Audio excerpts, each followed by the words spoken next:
Hello, everybody. Let me just finish writing out and letting people know that I'm live. And we will be getting underway. All right, stream is live. Okay. This is what I get for not letting anybody know that I was going live. Okay.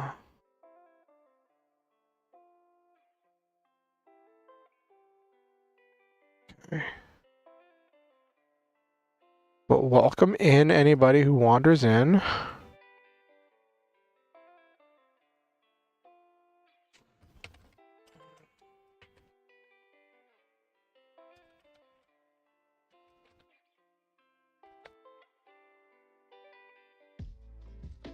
Mm-hmm.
Alrighty.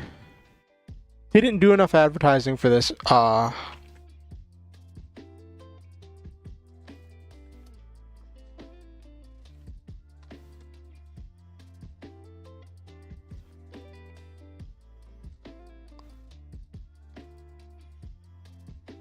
Okay.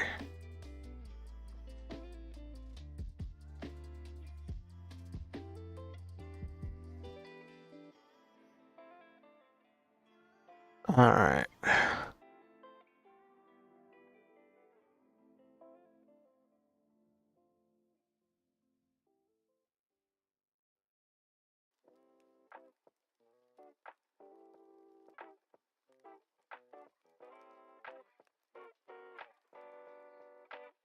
Alright.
Alrighty.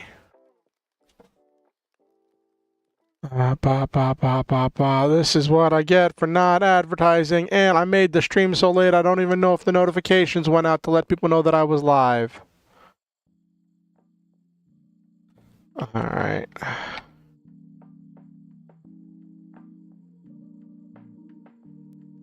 Okay.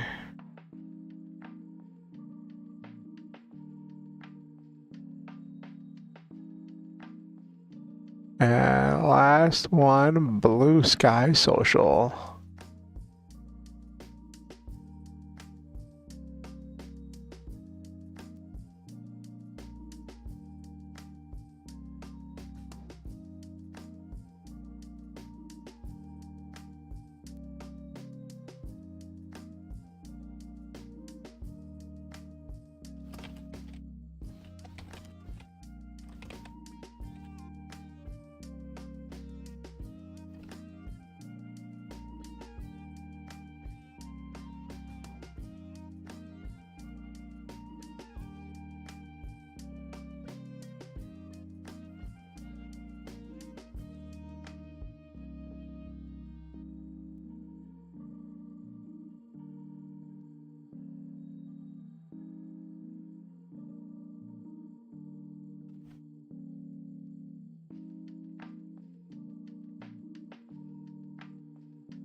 Um.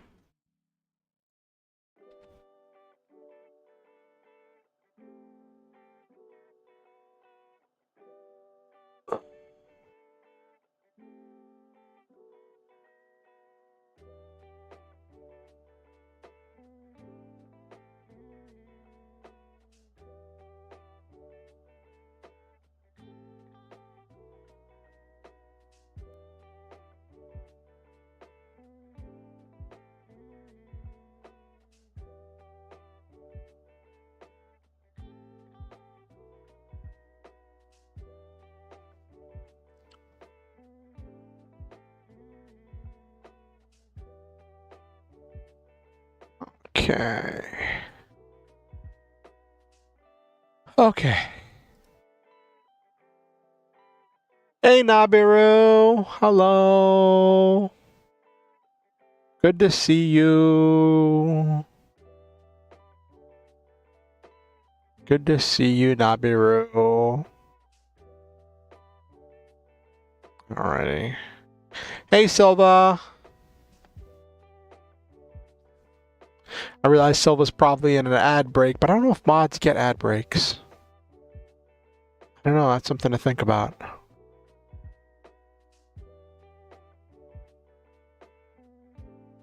One second. You do? Okay.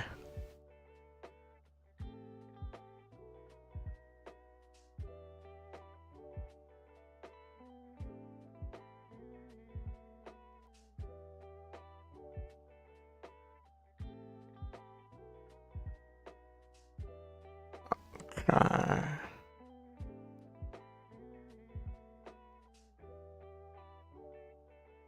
Okay, there we go.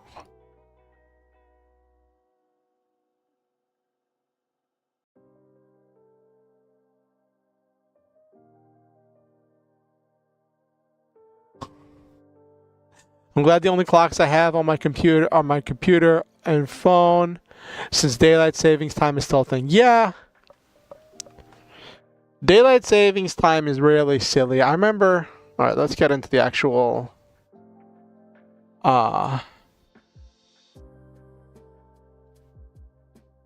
thing.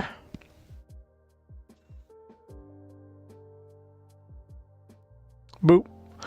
I remember I was reading one time that someone tried explaining daylight savings time to like this Native American chieftain, and like explaining the concept, and like I don't want to sit here and like bash one like race of people, but like it was really funny when the guy says only the white man would think that by cutting off a length of the top of a carpet and sewing it on the bottom would you get a longer carpet.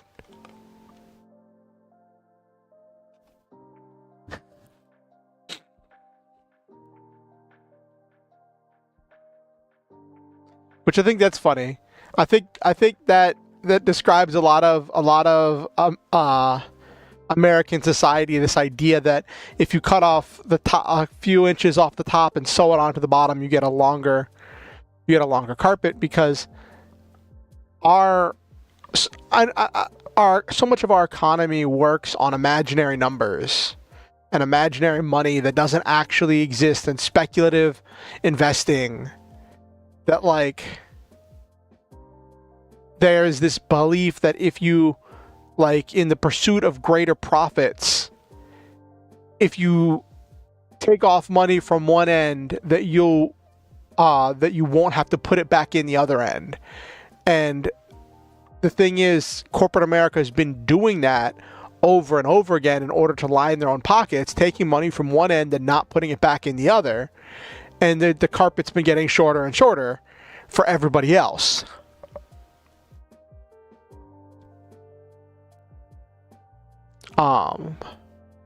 And that's really kind of sad when you stop to think about it.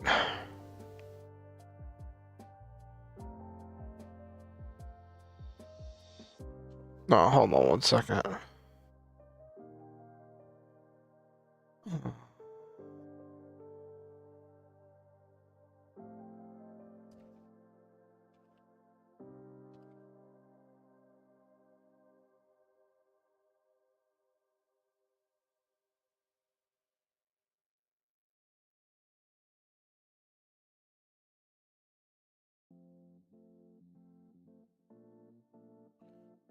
All right. Yeah.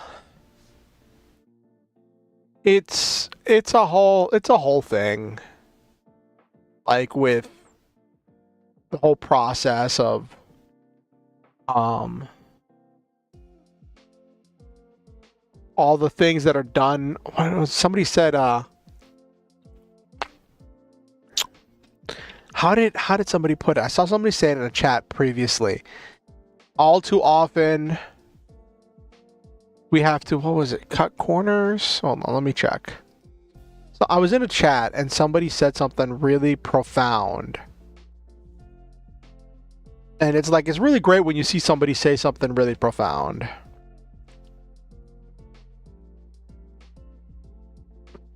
There are always cruddy sacrifices that need to be made just because capitalism.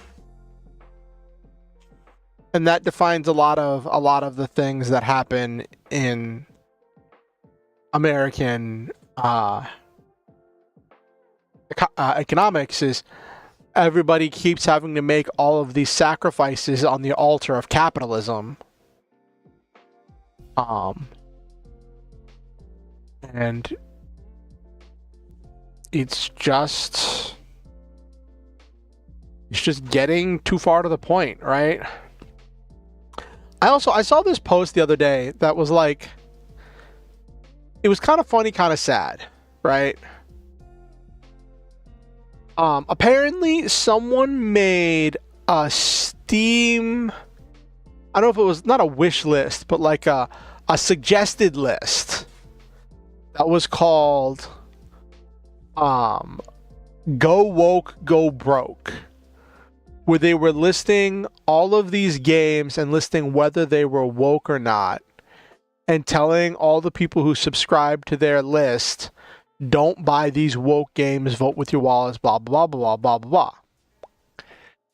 And somebody took a screenshot of one part of the list. And they said, Among Us was woke, but Helldivers 2 was not. And um when someone was trying to point out how ridiculous that assessment was, people were like, "Oh, look at all these people getting fired. We're voting with our dollars and it's showing." Well, here's the thing, Silva. For a lot of people of that political persuasion, they don't understand that the Starship Troopers movie is laughing at them.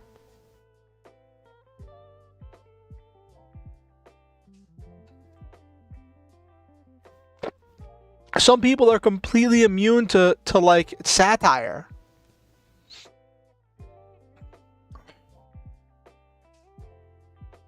And hey, Noel Main. We were just chit-chatting. How are you doing? So, but yeah, it was really silly. I don't want to get into politics and stuff because like that just kind of drags things down. But I just thought that was really funny. And like I was going through the the replies. And one person was like, how is Helldivers woke? It's you're unironically playing these stormtroopers. And I'm like, no, you are ironically playing those stormtroopers. The point is the irony.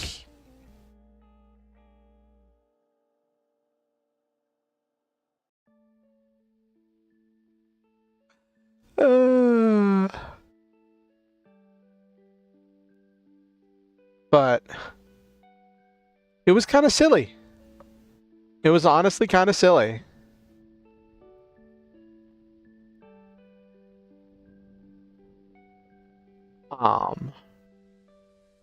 But yeah, that was a thing I saw. I was just mentioning to Wellman how I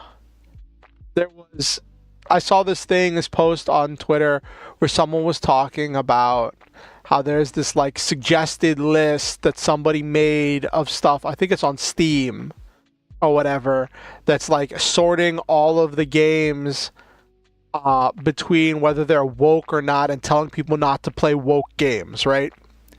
And someone screenshotted a part of the list where they said Among Us was woke, but Helldivers 2 wasn't. And when people were asking in the replies to the post why they were saying Among Us was woke, it came down to a couple things that AOC did a charity stream playing Among Us, and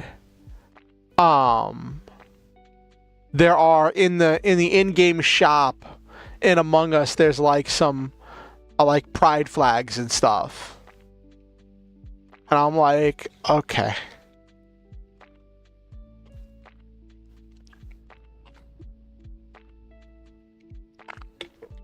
And it was kind of funny.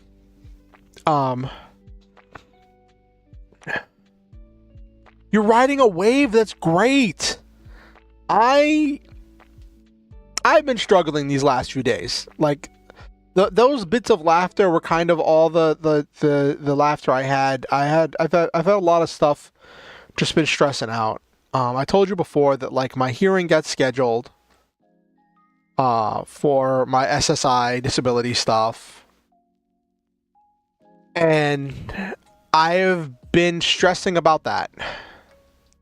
So, one thing I suffer from is maladaptive daydreams. Which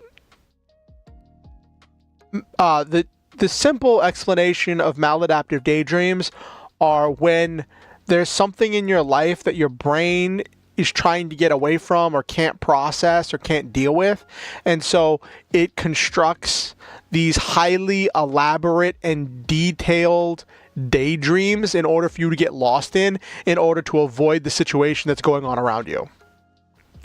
Um, and like, I've been really stressed out, and one of the things about that is that the daydreams will often contain things you hope and wish for, will be the essence of the things you wish you could do. And I'm not saying every person who daydreams has maladaptive daydreams. There's specifics to that, right? But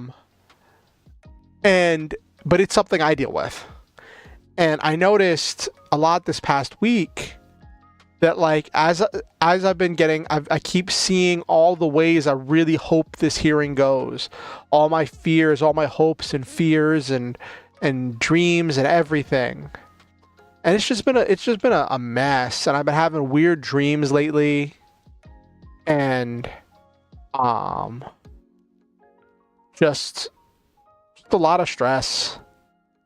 I didn't even know what I was gonna stream till like 20 minutes before stream.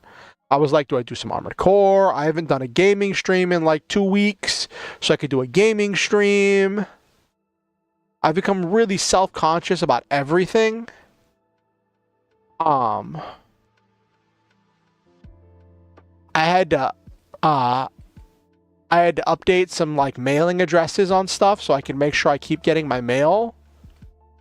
And I was logging into some of these accounts I have, and I realized I put something for one of my usernames that I really shouldn't have. And I'm like, oh, that's not good.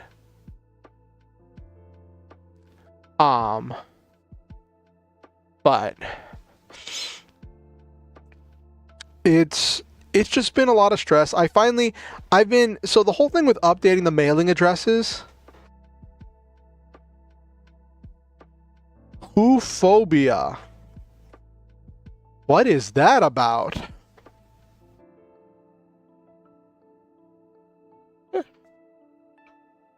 But one other fun thing, one bright like light in the midst of it all has been how functional these streams have been. These Here's Among Us Buys, play as Haruka Caribou. Hunt Hunters. That's funny.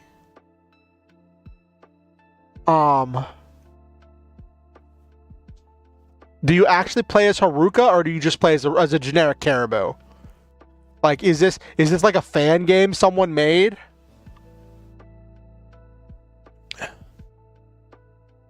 But like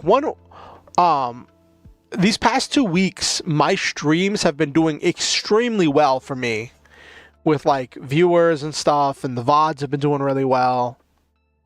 So that's been like, streaming has been this like bright light for me, and it's a thing that really helps me with regulating my mental health and all that. Oh, you play as a deer. Okay. I didn't know. Like, you said Haruka Caribou, so I'm like, oh, did someone make a fan game where you're playing as Haruka being a guardian of the forest? I could see that. I could see that being a fun game.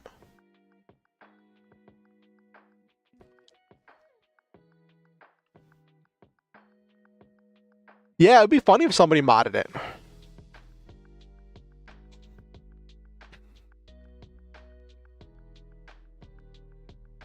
Yeah, it would be funny. But like, I've seen, and I think I'm getting to the point where I do need to start to like, not pivot, but make sure that I'm doing more stuff. Like I've been talking about doing writing streams a lot, and one of the things I mentioned was that writing streams aren't generally super popular. Well, things are getting more popular now. I'm getting more people watching my streams than ever before, even if they're being recommended from some very bizarre stuff. So I was like, you know what? Let's do a writing stream. I don't know what we're going to write about. It's going to be like one part brainstorming and another part actually writing. And that's just part of the adventure. Boop, boop, boop, boop, boop. Yeah, okay. Speaking of music, so it's really funny. Oh, that was the romance scene I did. because I use background music, my streams will very commonly get copyright claimed by people claiming the music is from them, right? And I have to dispute those on like a rolling basis. I normally don't dispute more than 2 at a time in case somebody decides to try being a butt and fighting about it. Then I can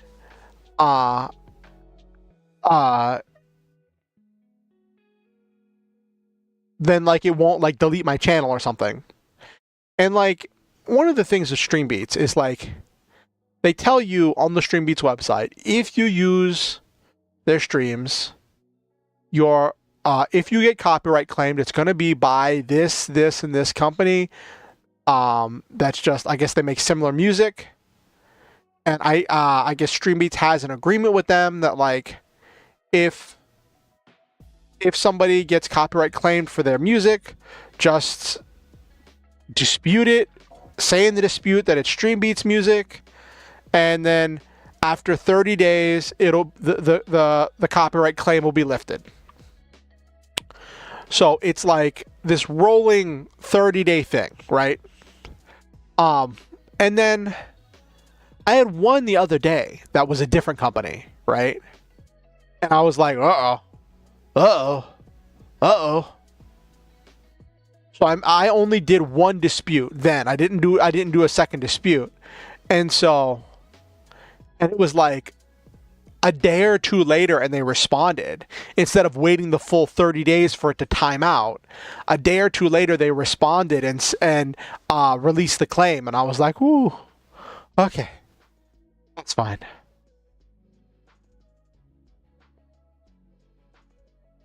But yeah, that was funny.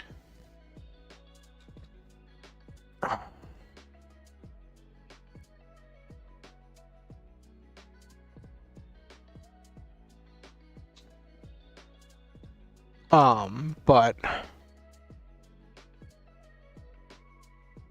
so that's been a thing that's happened. Been a lot of stress and strain. Streams have been going well. Perfect Draw finished its crowdfunding campaign. Yay! I was debating doing a Perfect Draw campaign to like review all the Perfect Draw stuff now that the crowdfunding campaign had ended. I might do that at some point in the future. I just have to read through the prototype PDF. There's a lot of stuff in the prototype PDF that wasn't in the original. They put a lot of new example cards. They put a lot of new stuff in the prototype PDF. From what I was told, they don't have plans right now to do a second wave release of the game or the books, because they're focusing everything on completing the core book, doing all of the stretch goals, and then like doing all that stuff before they do anything else. I'm hoping they at least put like, once the core rulebook is done, I'm hoping they at least put the core rulebook up on like itch.io or something. So that way they can keep having people like buying stuff and they can keep having money coming in.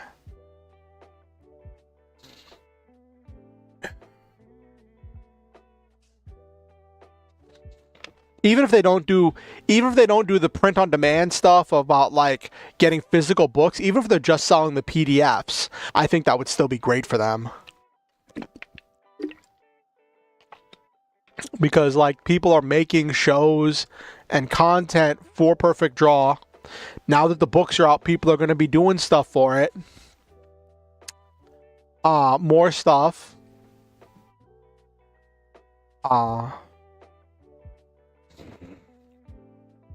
So, but that'll be a while before the core book's actually done enough that I think that for that. But also, at the end of the day, it's their project. It's their project. This is their baby. They've put a lot of time and effort into it. So, but yeah, Perfect Draw stuff is going pretty well. Had a great practice on Saturday. Had people hanging out and going through cards, doing a few test games. Some of the NPCs that I've been working on are working a lot better, working a lot smoother. I think that they're a lot smoother in how they operate, which is good.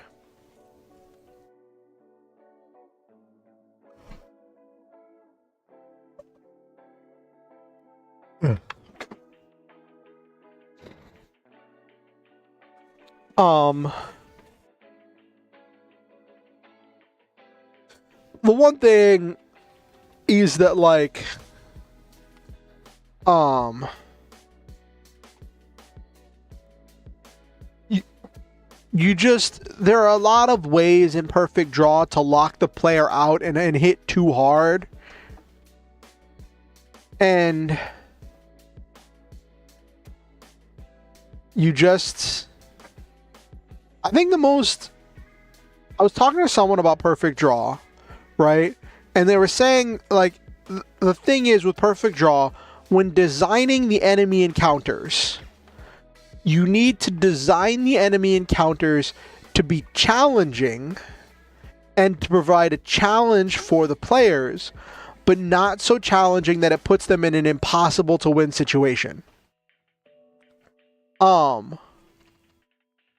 And when I was talking to someone about it, they're like, "Well, that's kind of what you want to do with any TTRPG with a combat system, right? Any TTRPG with a combat system, you want to put your players in challenging situations to make the combat satisfying and worth it." What do you do in a no-win scenario, Silva?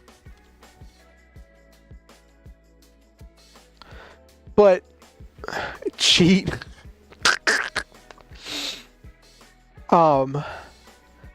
The thing is that like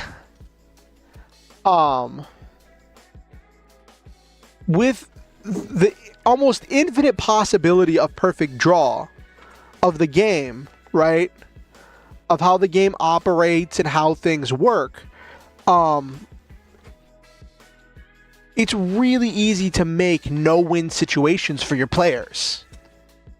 Give me 1 second. I'll be right back. Give me 1 second.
Oh, sorry about that. I'm back. I'm back. I'd been, earlier I had to use the restroom. Then the creator will whine to an ethics committee, and during the hearing about you cheat, there will be an issue, and everyone will have to go to their ships except you because you're grounded, but your doctor friend will sneak you on board, and I have no idea what copy pasta you're riding on, Silva. Oh.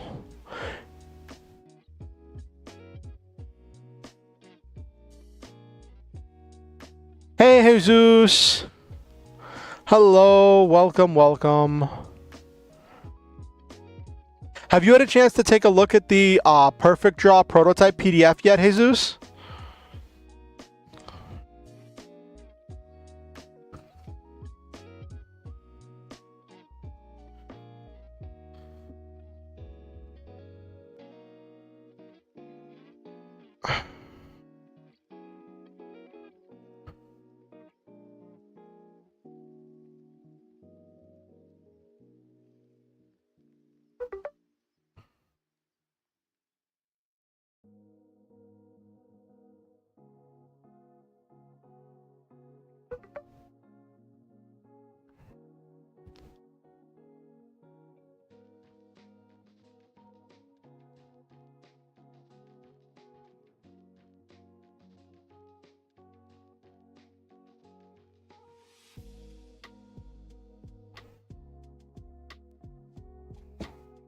The optional playbook staples are so good. Yes.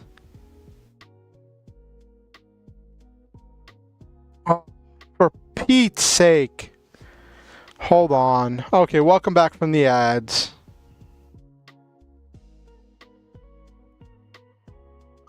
Hold on. I have to do something. I think you're talking about Star Trek.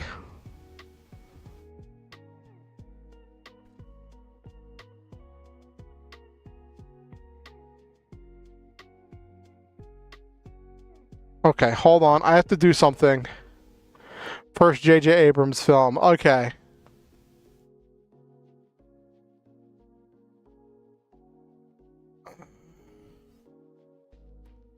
Oh.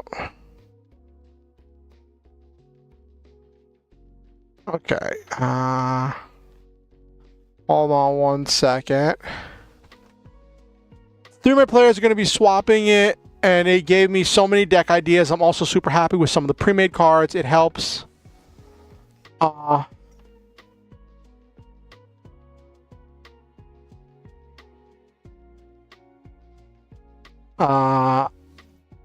Helps with grid mod adventure. Nice. All right, give me 1 second. I have to do something real quick because so the backer kit thing just tried to charge me, right? And my bank threw up an alert. Was like, hey, did you authorize this charge? Did you authorize this charge for the 15 whatever from backer kit? And I think they threw up a red flag because I've never used BackerKit before, and this was like money going to like Australia and stuff. but the charge failed, so I had to just text them and let them know. Uh, uh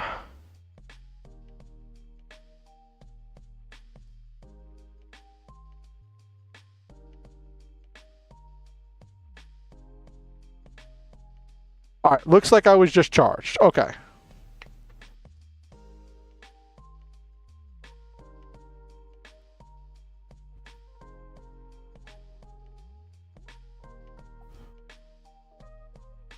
Okay, give me 1 second. Let me make sure that went through. I have to make sure, because this is a...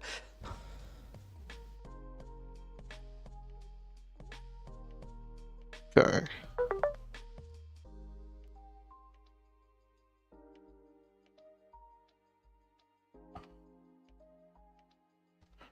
Well, I wanted to get it done while it was fresh. I don't know why you're saying no, Silva. What, are you saying no because there's more ads?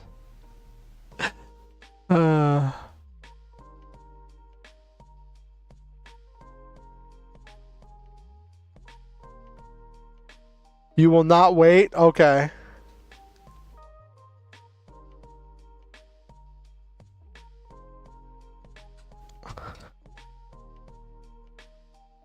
Well, you're gonna have to.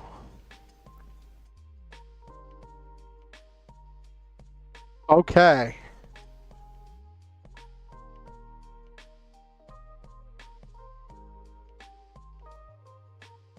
Okay, there we go.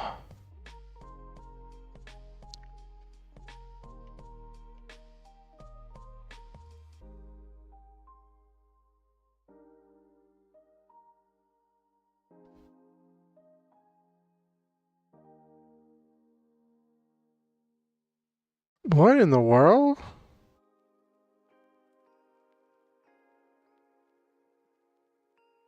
Some, like, big variety streamer liked my going live post. Like, who, how did you find me?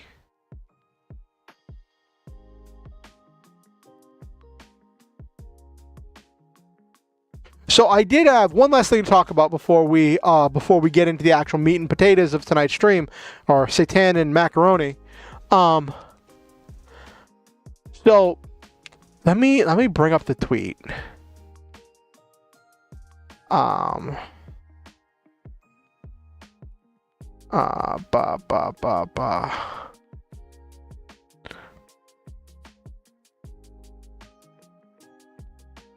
So one last thing I want to talk about. Something really funny happened.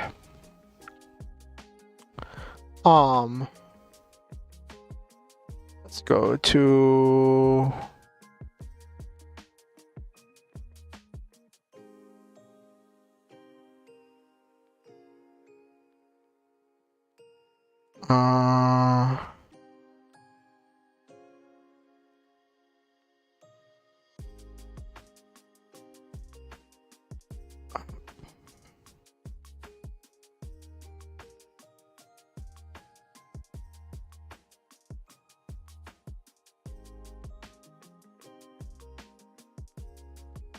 So, one of my friends, I think it was Android Jess, on Hero Girl's Discord server,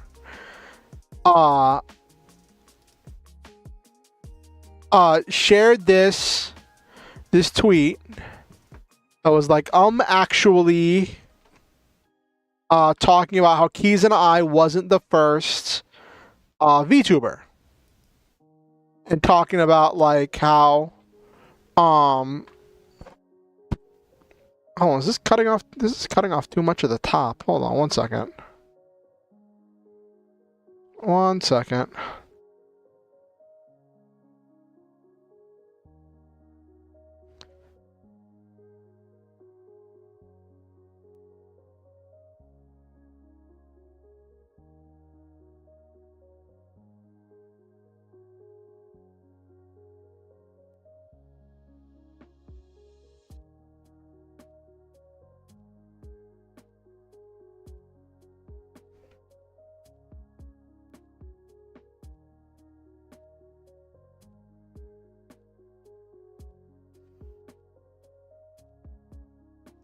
Why is this not sizing properly?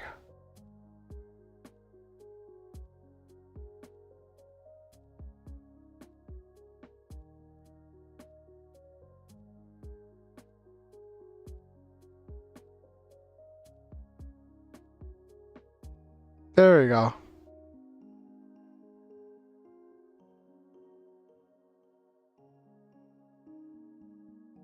Okay. So, anyway, this post goes into this whole long thing about, like, the virtual artists and all the people who came before. Like, it talks about,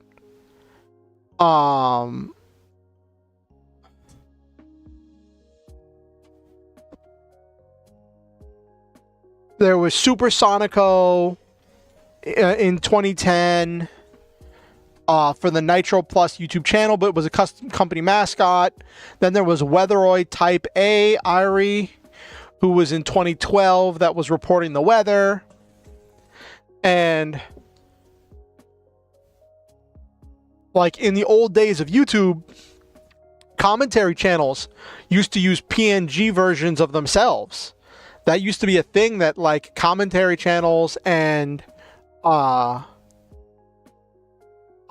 video essayists used to do. They would have a cartoon representation of themselves that would, like, and some of them still do have one of those move around, but like by today's standards, we would call them a PNG tuber. Like a commentary streamer with a PNG that they operate that responds to their voices. That's just a PNG tuber. And then, like, depending on your definition, someone is like Annoying Orange could be considered a VTuber. You remember? Does anyone remember the old magic of Annoying Orange?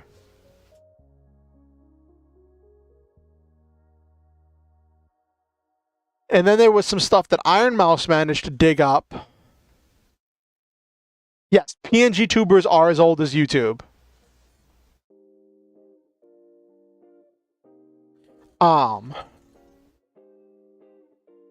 And I had to respond. Like my friends, when my friend shared this post on the Discord server, everybody was like, "No, bad. We don't need more actuallys or whatever," or they were just like they were taking the joke out of. They were just enjoying the joke, and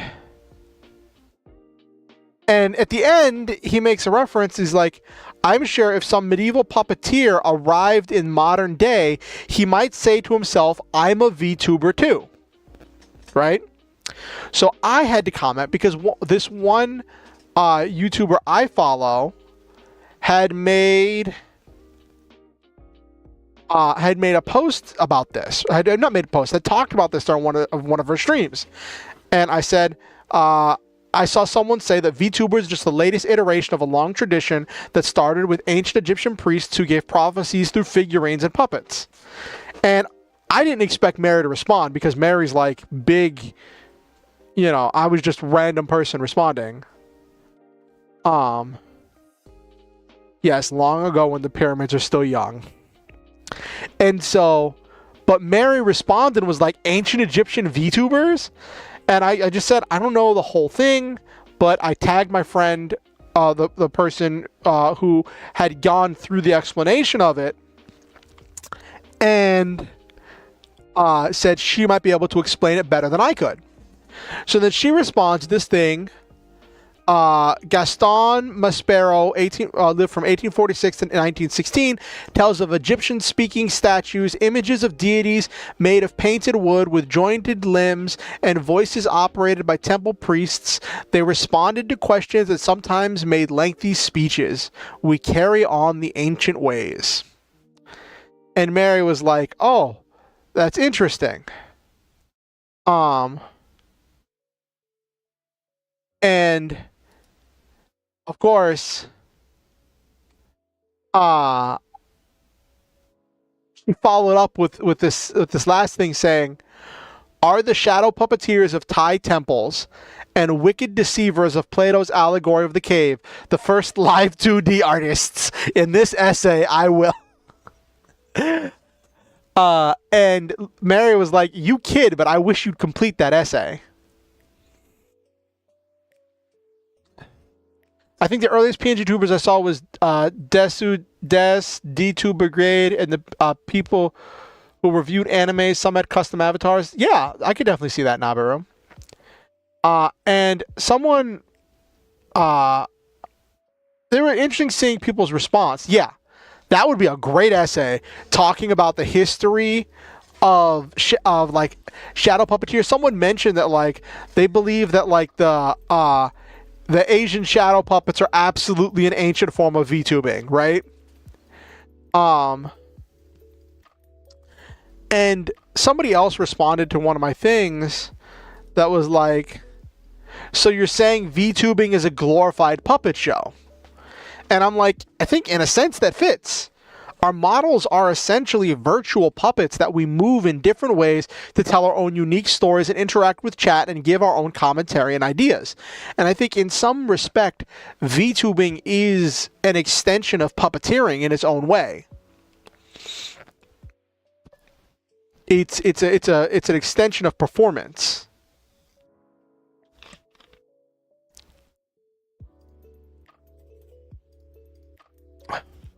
I want to get into like the jaguar mask of Aztec culture from a VTuber perspective. Ooh. That'd be interesting. But like, I think in some form or other, the concept of using a animated or external kind of like face or facade in order to tell a story or to interact with, I almost said chat, but to interact with your audience or to create entertaining content has been a thing throughout a lot of human history. Like it started with, you know, early puppeteering into the shadow puppeteering, which is more closer to to like VTubing, because you're dealing with like a screen and lighting and all that stuff that's involved with that. But it also all folds back into the umbrella of performance, of the performing arts. One second.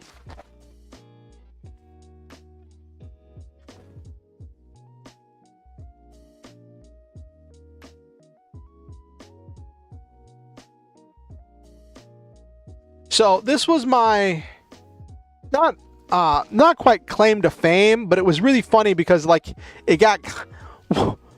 Why did 11 people bookmark this? There's also PNG VTubing where you never do it live; it's all pre-recorded. Yes, there is.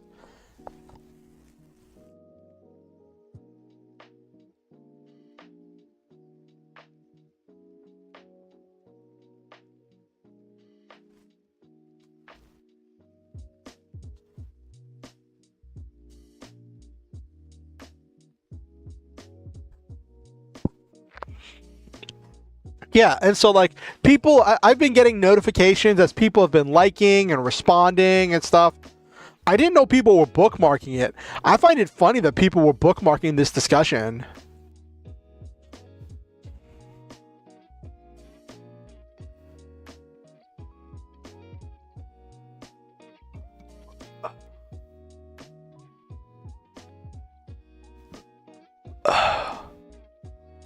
But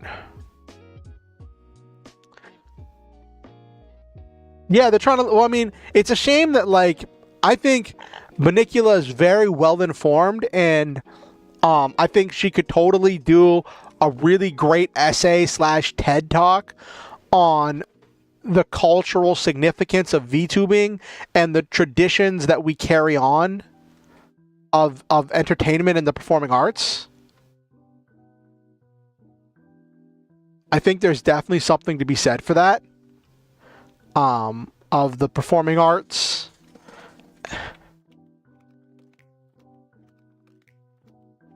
Yes. Mary's smug face.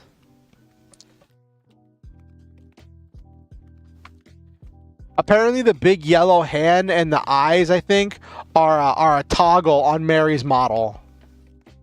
Where he just toggles it and he goes, actually. Actually. Okay.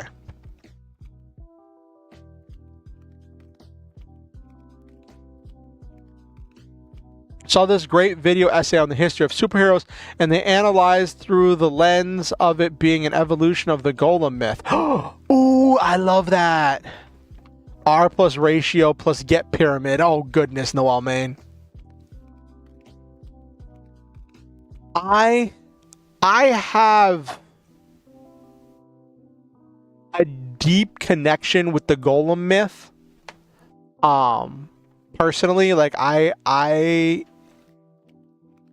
very much have a deep connection to that. I feel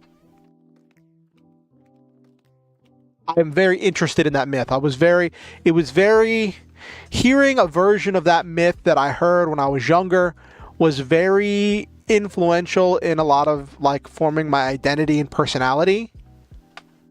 And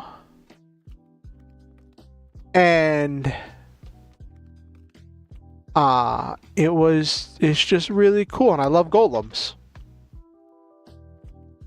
But yeah, as an extension of the golem myth, I could see that with superheroes. I think I saw that. I think I saw something similar myself.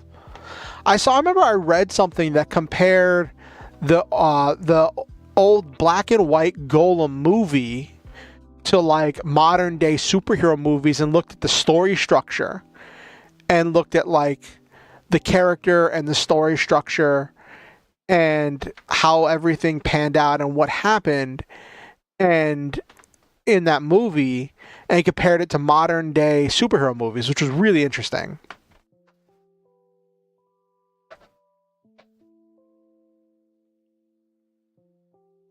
All right. But yeah, that was something I wanted to share that happened. I did not expect that tweet to blow up. But people were like making it look really cool.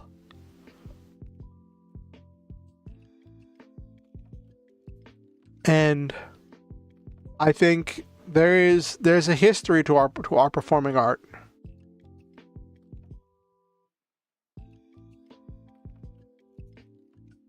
I love how we become a collection of our favorite stories we grew up with. Yeah, Das Golem might generally be like the first superhero movie. Tons of stuff now steal shots from it. Yeah, from how the lighting is done, how the images are framed.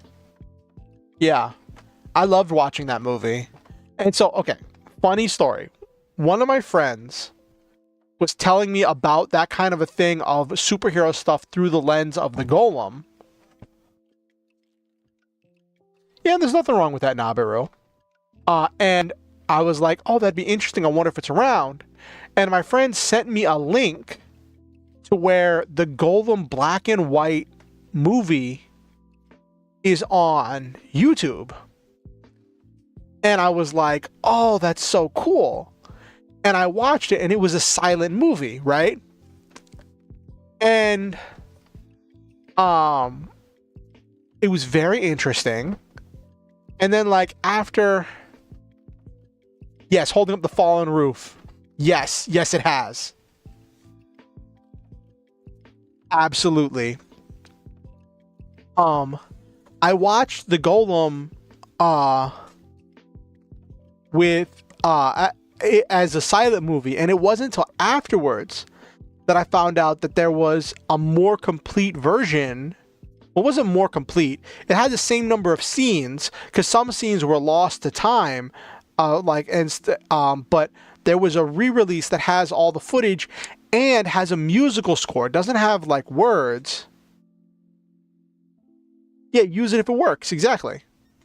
And I want to go back and rewatch the Golem movie with the musical score and see what the musical score adds to it, because like that was like the remastered version with music and stuff.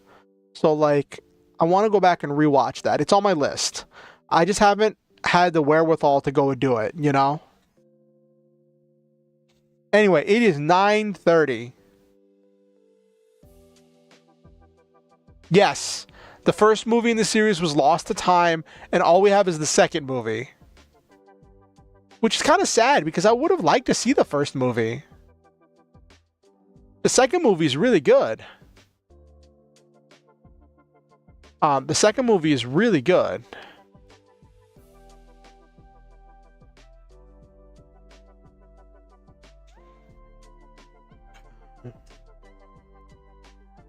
Okay.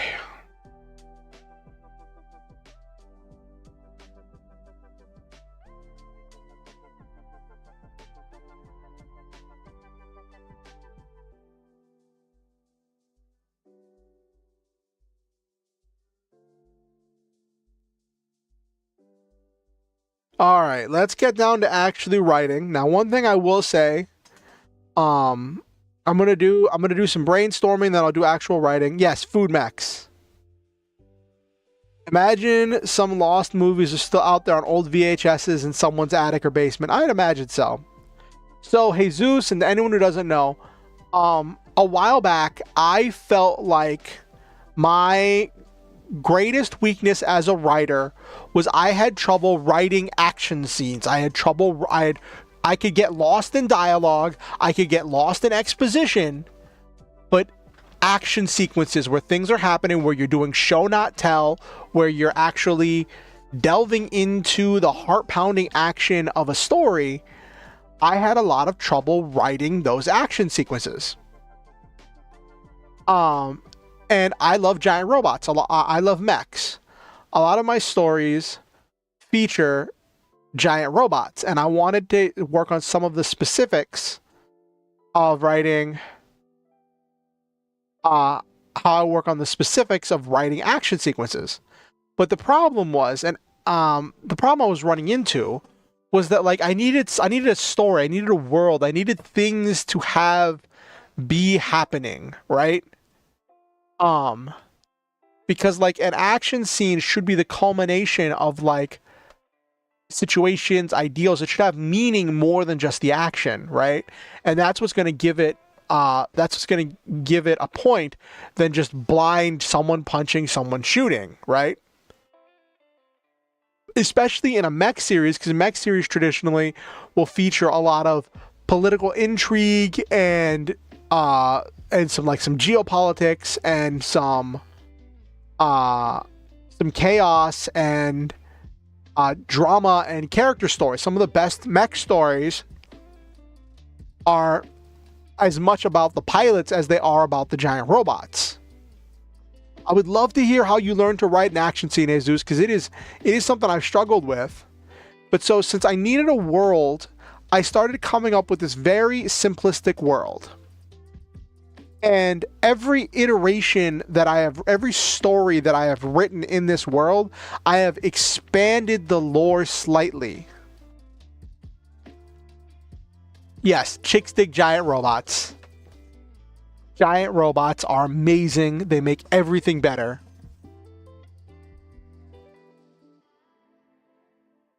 Yes, exactly, Nabiru. So, and then I straight away I did a couple different other types of scenes, some more dramatic scenes, and I was expanding. Now, the reason why I call it the Food Mecha Universe, which I need a better name for, right? All of the names are food related. And it came down to me being bad at names, and I wanted to jump right into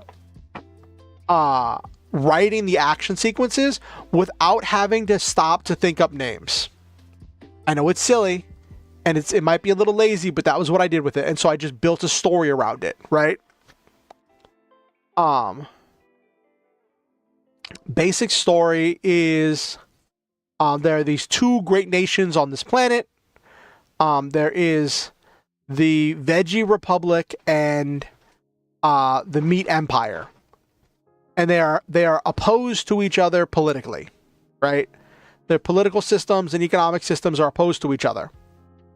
I called the food mecha universe because everything is named after some type of food, and there is naming conventions. But the thing is, one of the things I wanted for this was I have really silly names, but I play everything straight.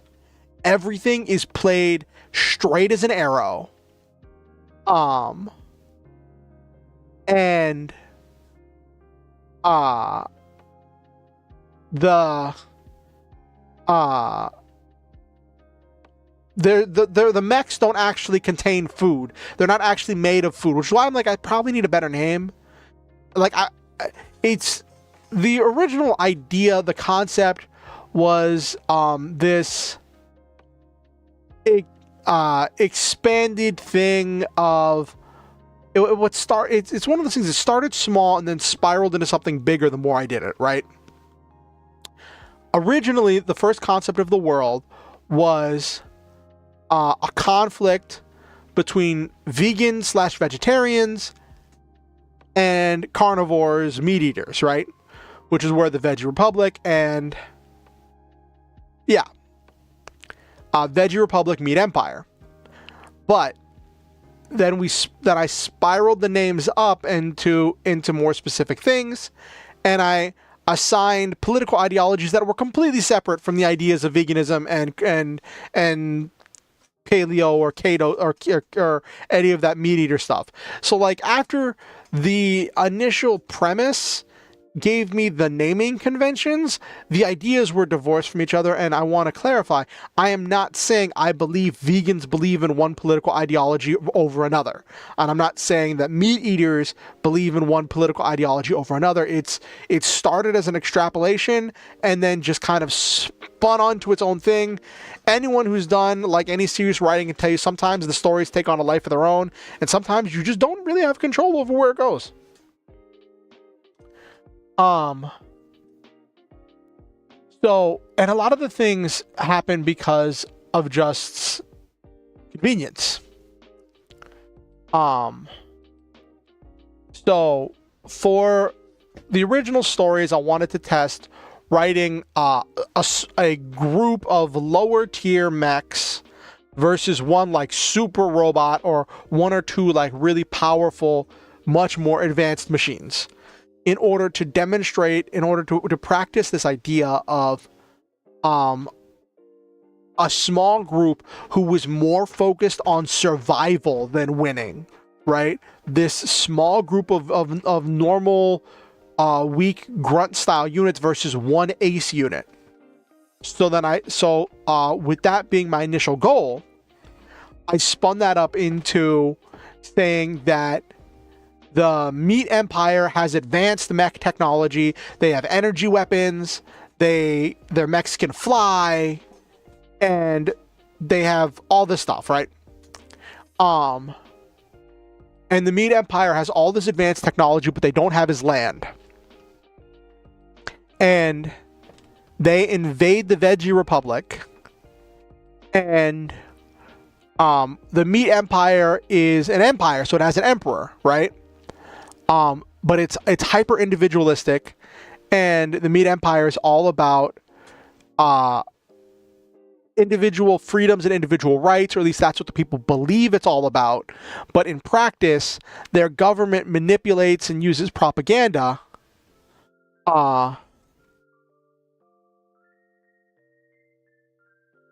I always kind of write action scenes as tragedy that these characters' goals can't be achieved without the other failing. That's interesting.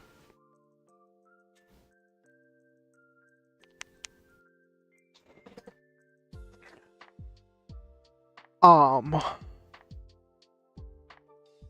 so there was the whole thing with the Meat Empire being this like hyper individualistic nation, but the government and the people in power use propaganda in order to convince people that they're acting in their own best interest when they're really just being tools for the government, right? And then the Veggie Republic is this hyper-democratic place where everything is decided through voting, but the rich and powerful and those elected officials in government are able to use propaganda and just advertising and manipulations in order to make sure that the things they want get voted on, which is kind of this idea that, like, on both sides on all sides of a lot of political spectrums, that at the core, corruption is corruption no matter what system it's in, right? And it was mostly told from the perspective of the Veggie Republic. That's what I've been telling the stories from so far. And the basic story is when the Veggie Republic got invaded, they were taken aback by all of the Meat Empire's advanced mech technology, and it took them a while to look at the data and to build their own mechs. But then they got to the point where they could crank out new mechs, but they needed people to operate them. They needed crews. They needed support crews. They needed people to run an entire mech force, which would be a new branch of their military. And so the Veggie Republic decided to institute a draft, but the condition of this draft was that through voting, the society would deem what careers were necessary versus being unnecessary, and among the ones deemed unnecessary, it would decide which ones were more unnecessary than others. And this was kind of expressing this idea I'd seen in a lot of modern culture, where a lot of the arts and teaching, mech bulls and cows, oh no. I did introduce in the latest story, in the latest couple stories, I introduced mech kaijus. I introduced the Meat Empire is using biomechanical kaijus.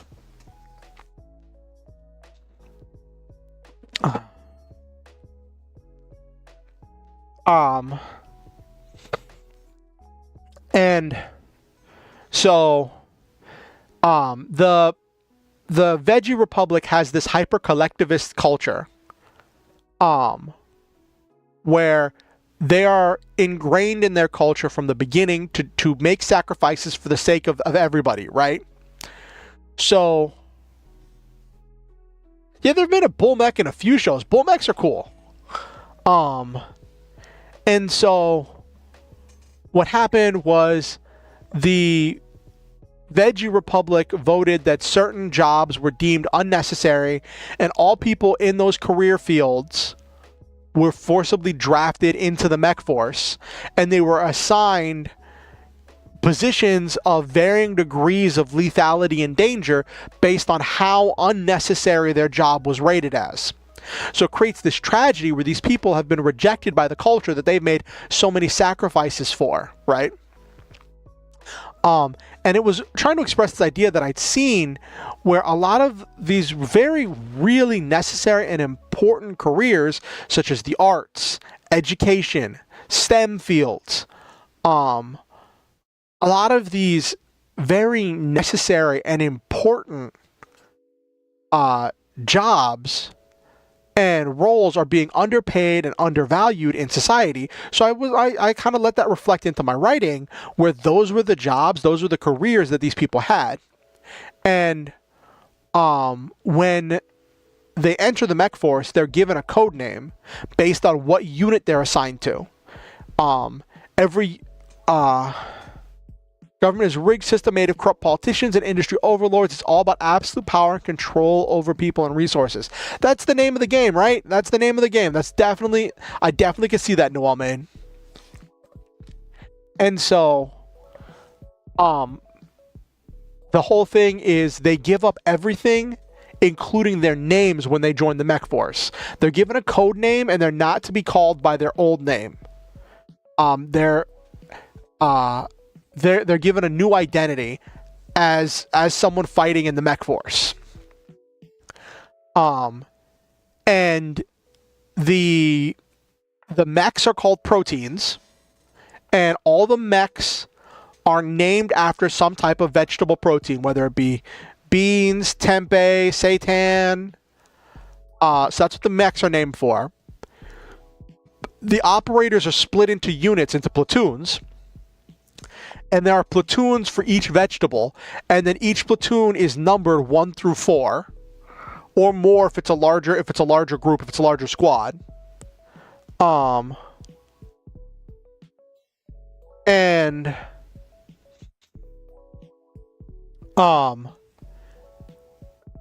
so the ones in the squads are named after vegetables like onions and garlic. And the operators and the support staff are named after spices and seasonings like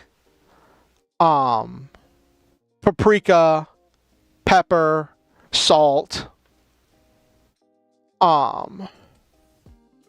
And so that gave me a very quick and easy naming convention. And it's funny because it all started with this idea that I didn't want to have to come up with names. So I just said, mechs are named after proteins.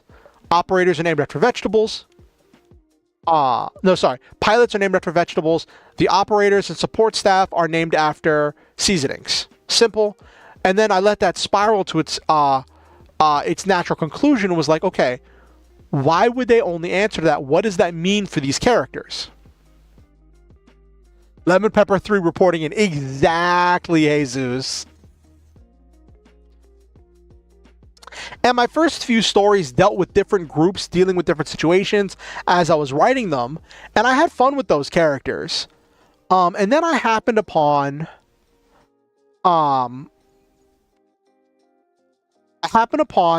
of the characters. I came up with one of the situations where what if, because the situation had always been multiple Veggie Republic machines versus one Meat Empire machine, right? And the Veggie Republic machines were always operating on a disadvantage. And so I wanted to express that. And then I said, what if we change the paradigm a little bit, right? And say, the Veggie Republic has another machine besides the Seitan, their normal grunt front and center machine, has the tempeh. And which I hate tempeh, by the way. I think I might have just cooked it wrong when I had tempeh, but I like when I had tempeh one time and I could not stand it.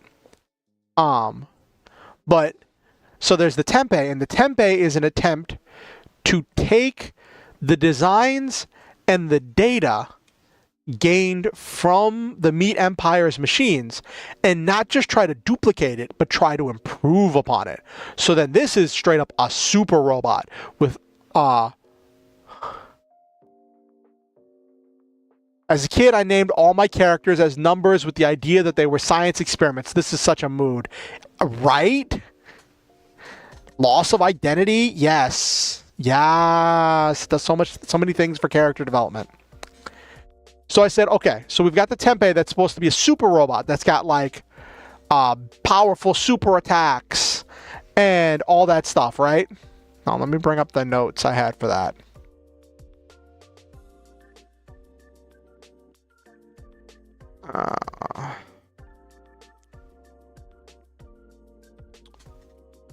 And I came up with this operator, Celery 1. Now the tempehs, unlike the Seitans, the tempehs are huge and they're designed to operate alone with just them and their support team and their operator, right? Whereas the Seitans are designed to work in squads with 1 to 2 operators for a 4 to 8 person squad. So Celery 1 is operating alone. The other celeries are deployed independently along the front lines. But introducing this character, Celery 1, who is an ex-librarian. So he was one of those jobs that society decided wasn't good enough, right? The one thing about him is that, like, as a librarian, he's very book smart. And when he took the piloting aptitude test, the written test, he aced it. He aced the piloting aptitude test, scored higher than anyone else. So the Veggie Republic had so much hope for him. They assigned him Celery 1, leader of Celery Squad, gave him, put him in their experimental machine, the Tempeh, and said he was going to be the one taking back their land, defeating enemy, destroying enemy bases, and reclaiming their lost resources. He passed the written exam. He aced it. Perfect score. Well, maybe not perfect score, but really high score, right? He gets assigned Paprika 7. Yeah. You see where this is going, Jesus. You see where this is going.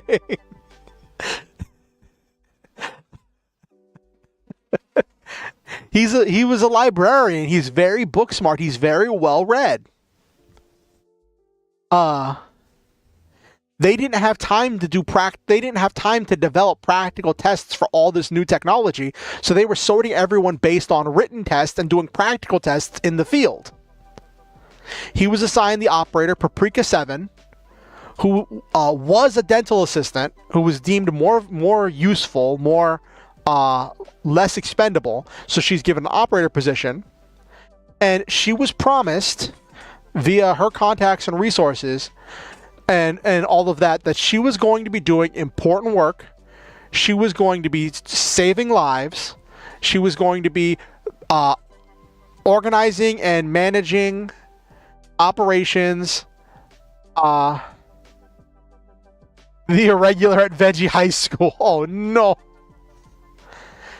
Paprika 7 was promised that she was going to be managing, planning, and running these missions that were going to be saving lives, reclaiming things. She was assigned to Celery 1, and she had all of these high hopes. Then, after they got everything situated, Celery 1, after Celery 1 got out of boot, they put him in the Tempeh. And he had to do his first field test and discovered he's clumsy, easily distracted, and easily flustered. And so in the first story I wrote with them, right, the crux of it was more of a dramatic story than a fight scene. It was the first one I did that wasn't a fight scene, the first story I did with them, and it was more about their drama between the two of them, right? Between Celery 1 and Paprika 7. And there's this drama that, like, Paprika 7 had all of these ideals. She, like, a wrong was done to her. She was forcibly drafted, but she justified it in her own mind by buying into the propaganda that she was going to be helping. And that is not matching with the fact that they haven't done a single field mission because he can't operate the Tempeh in any kind of a stressful situation. Like, any of his field tests have been failures, and they haven't even gotten out of field testing mode. And Celery 1 is just, like, frustrated because he never wanted any of this. He wanted to be a librarian. That was his career. So he was going for a walk in the base, in one of the forested areas near the front gate, in the first story, and a massive kaiju, the sirloin. It's sirlion, so instead of sirloin, it's sirlion. It's a giant mech. It's a not giant mech. It's a giant lion type kaiju with like plasma claws. Cleaves through the gate and storms the base that they're at, and leaves this whole mess and starts tearing through things.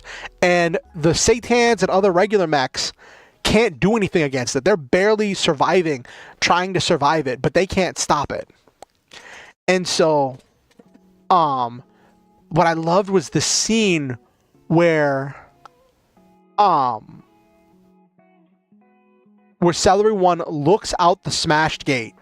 There's nobody there. There is just forest out there because they are on the edge of their territory, right? There is forest. There is wilderness out there. There is unclaimed land, or there is land that is no longer being occupied because people being driven out. And for a split second, right, Celery One debates just running. He debates just sprinting out the gate, running out into the wilderness, trying to put his book smarts. He's read enough survival books. He could probably last a few days. At least out there, he could die free, unburdened by all of the expectations of everyone around him. Because he was so disillusioned with his country, with everything. But then he turned around and looked back at where the Sirlion was fighting the Satans. And he realized those pilots didn't ask to be here either. They didn't deserve any of this. This entire war was messed up. The Veggie Republic never asked to be invaded. All of this was just chaos. And in that moment, he hardens his resolve, and he says to himself that, like, even if he's not fighting for his government, even if he's not fighting for his nation, he would keep fighting for his fellow pilot, for the operators. He would keep fighting for his comrades. And so,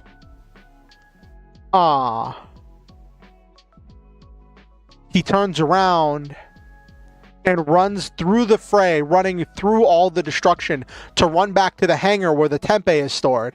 And when he gets there, the hangar's open. The Tempeh is in standby mode.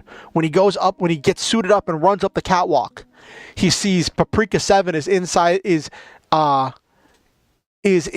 the mech doing the pre-flight, the pre-launch checklist. She sees him and she comes out and she's like, I knew you would come. And in that moment, right, all of their squabbles, unmet expectations, all of the things that could have been, that should have been, that would have been, right, just kind of wash away in the moment. Because in that moment, he's the only one who can operate this machine, even if he hasn't operated it very well. He's the only one trained to operate on this base. And she's the only one trained to support him. So they need each other, and this base needs them. And it was this epic dramatic moment where she tells him, watch out for this, this, and this. And he says, okay.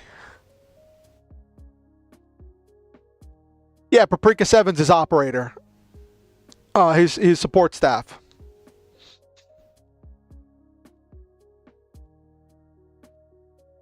And then he launches. And fights the Sirlion. I didn't write that actual battle. We might write that today. But I didn't feel the battle was necessary because I was more practicing writing the drama scene, right? Between Celery 1 and Paprika 7. But then for Valentine's Day, a few weeks back, I did a special where I wrote a romance story.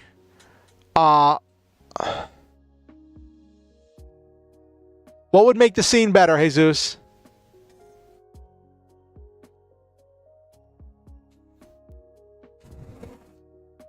Hit me with it. Hit me with it. You always have the great ideas. Hit me with it. I still gotta figure out what to name this universe. I call it the food mecha universe, but like the mechs aren't actually made of food, so that's kind of a weird name. They're just like they're named after food. And they're named after food, and everything is named after foods, but like there's no actual food being used in the mech.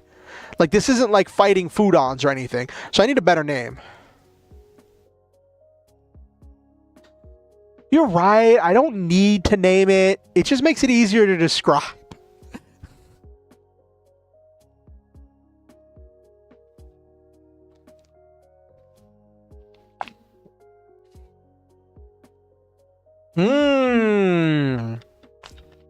That could be nice. Ooh, that could be nice. I could do...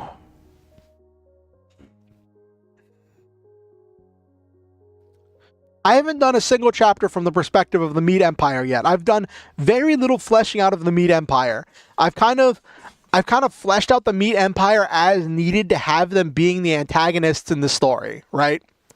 But basic concept, Meat Empire, they think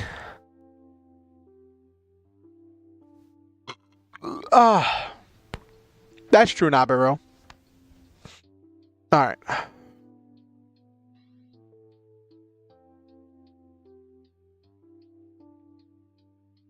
Gotta build up the tension? Okay.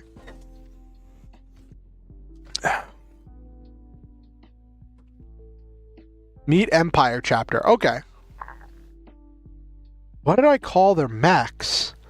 I've been dealing with the kaiju for the last couple stories.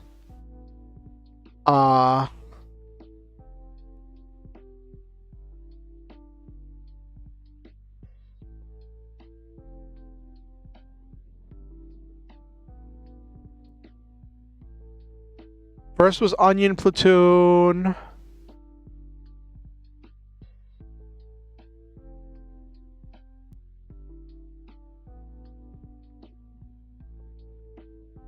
These are my notes from the first one.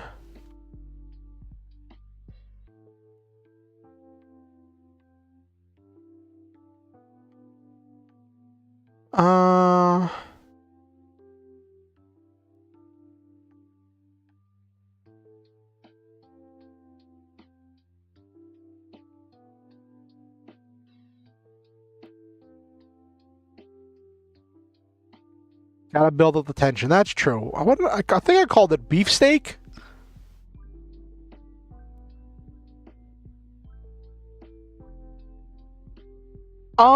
So I think I could explore that.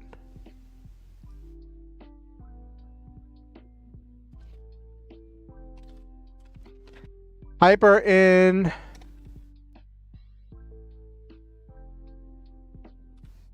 Let me check something real quick.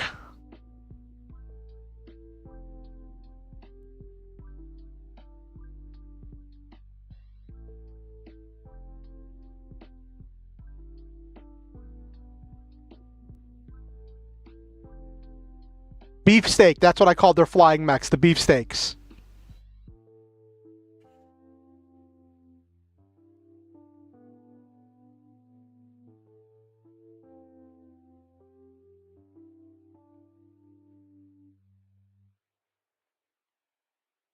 Yeah, the beefsteak. Okay.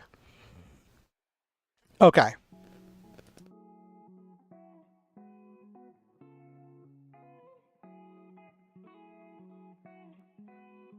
Okay, mechs are called beefsteaks.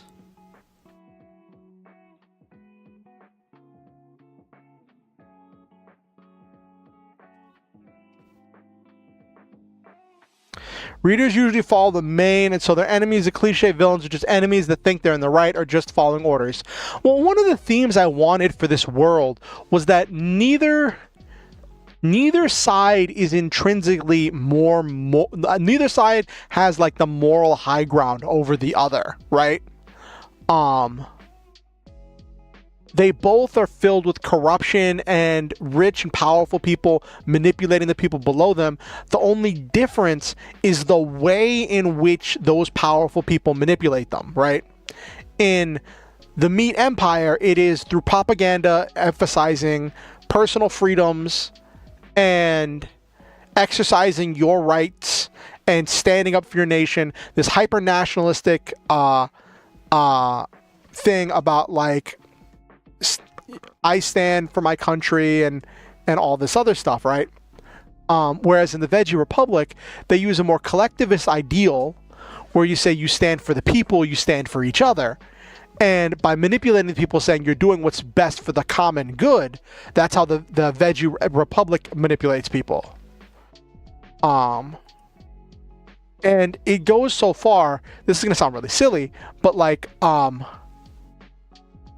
it goes so far as this thing where I needed an excuse for there to only be 2 Meat Empire mechs in a base. So I said, what if, since it's hyper individualistic and they're used to working in small groups, what if the mech pilots are government assigned battle couples, where they're couples? Because there was one of these things I'd seen some people talking about in kind of like the incel community, was talking about wanting the government to give them access to give them government assigned girlfriends, right? I'd seen some people in the incel community talking about that, and it's absolutely patently ridiculous. So I was like, okay, so what if it's a thing where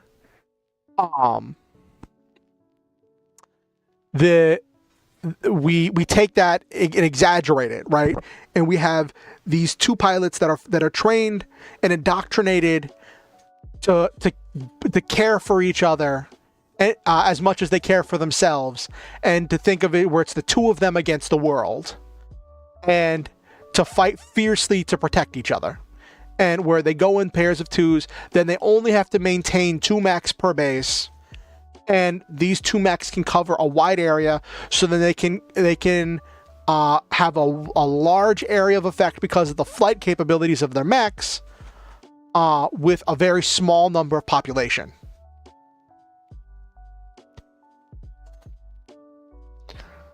All right, hyper individualistic.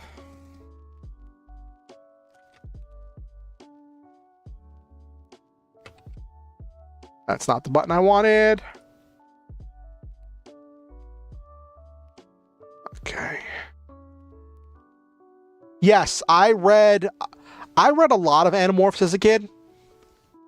I got about 2/3 of the way through the series when I was reading it as a kid, and like the final book came out to end the series, right?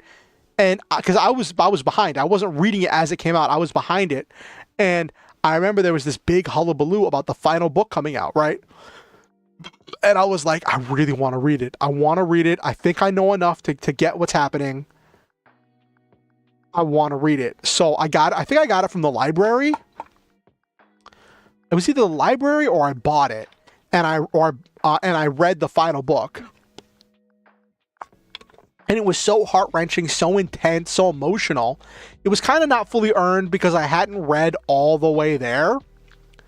But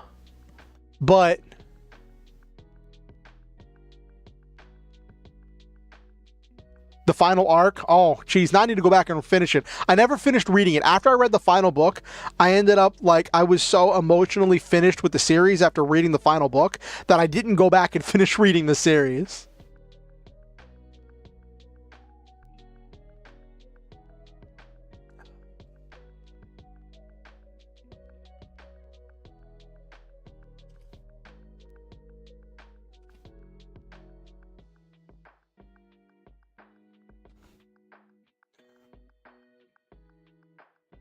Okay.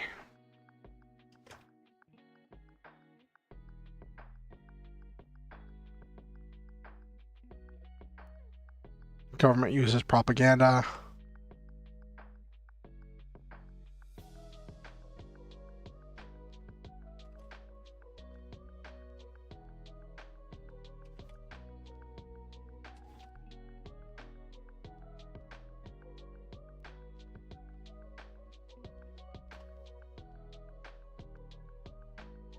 You're not over it to this day?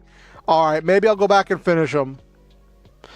I might just go back. Like, I know they're kids novel. I know they're like they're young adult novels, but like I think I could probably still get into reading them like today. But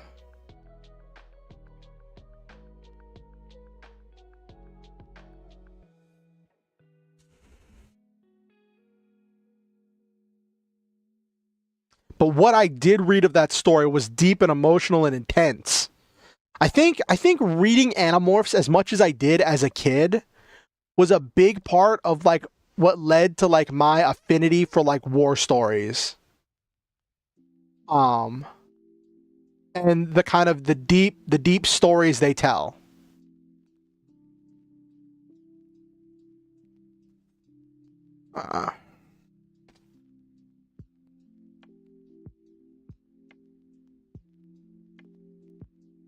Really? I'll see about it. The thing is, I would have to like get them, and I don't want to steal them, right?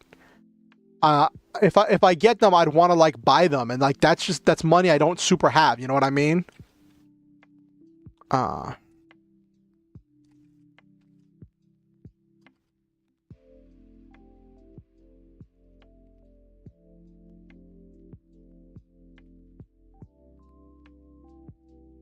uh,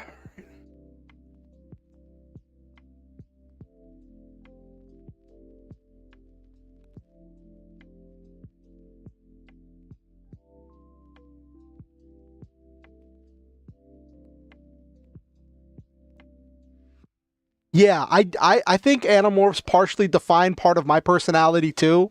What I read of it. Now it feels silly that I never finished it. I never went back and finished it.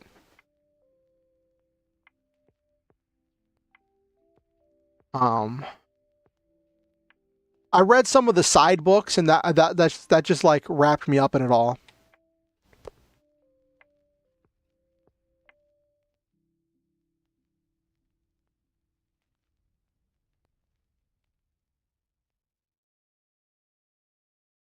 Really, I heard there was a thing where like during the pandemic, the PDFs were available for free, uh, and the author gave permission, but then sometime after the pandemic, didn't they like get a re-release or something that the author was saying please buy? I don't remember. I remember I was seeing something about that. Uh, but the beefsteaks, government uses propaganda.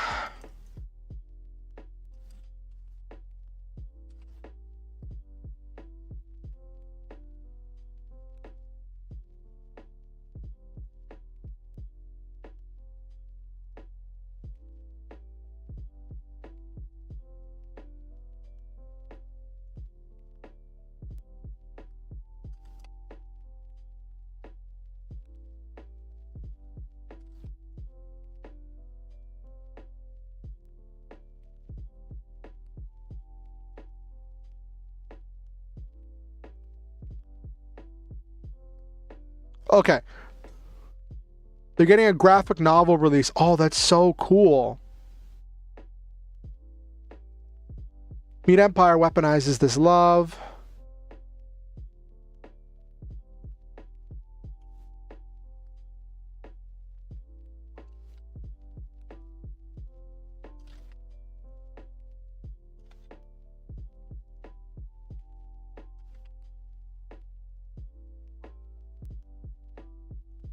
Mm-hmm.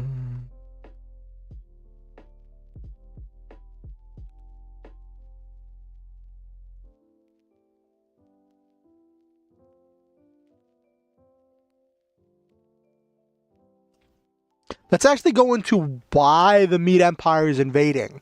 That could be something to delve into. Population. Did I misspell population?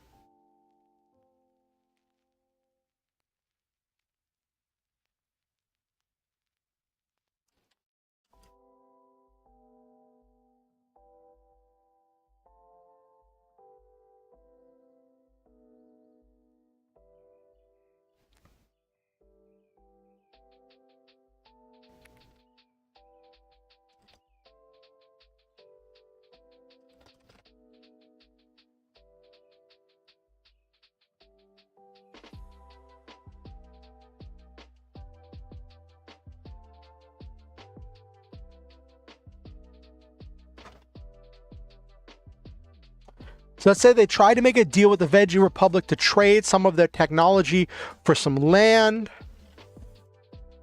to expand to. Because they're an empire. They want to set up colonies.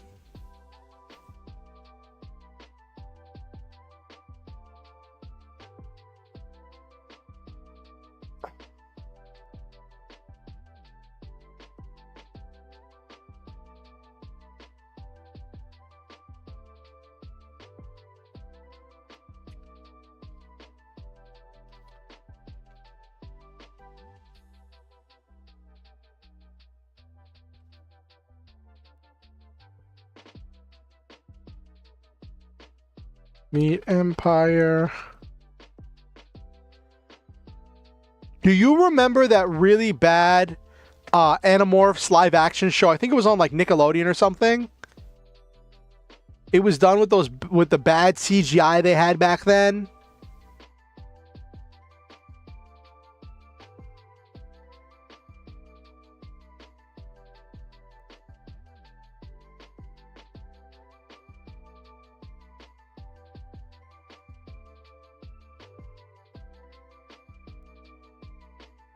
Yeah.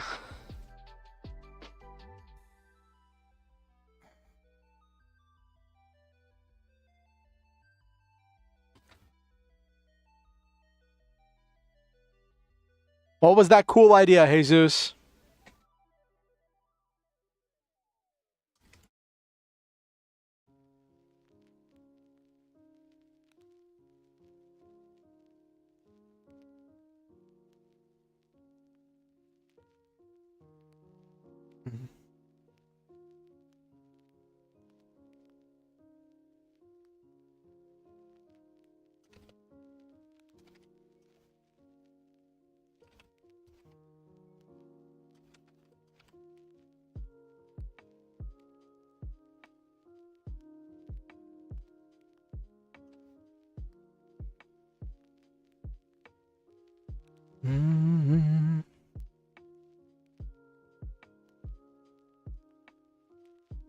Ooh, that's interesting. Escape controllers using cryptography to signal other escape controllers of forming an underground resistance was neat. Ooh. The controllers were what they called the people that were taken over by the Yeerks, right?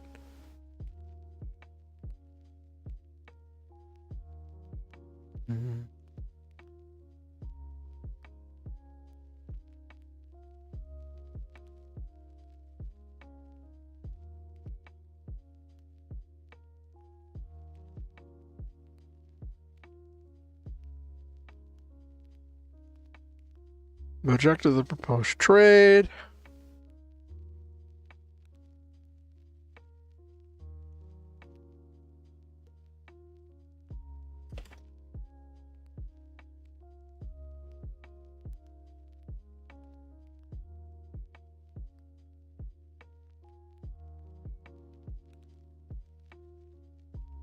Okay. Controls for people controlled by Yeerks. Okay. I remember it's been a long time, Jesus. It's been a long time. Veggie Republic rejected the proposed trade. So this all started originally over a land trade deal. Meat Empire has a lot of technology. They have a growing population, but they don't have a lot of land. Meat Empire made a deal, tried to make a deal with the Veggie Republic in order to get some land in exchange for some technology. Veggie Republic rejected the proposed trade and publicly denounced the Meat Empire for their practices.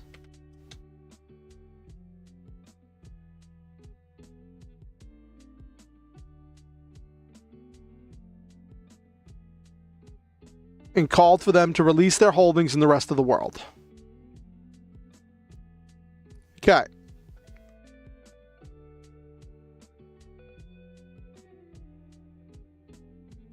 All right, so now we have to go through naming conventions.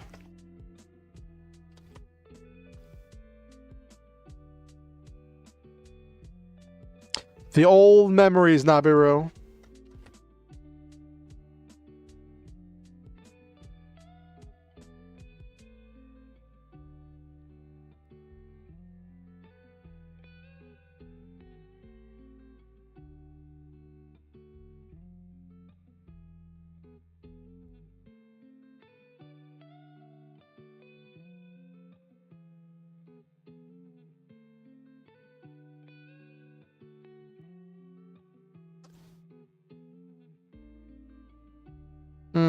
I remember seeing it, and Secret World of Alex Mack also show that tried to use CGI. Yes. All right, Jesus, have fun.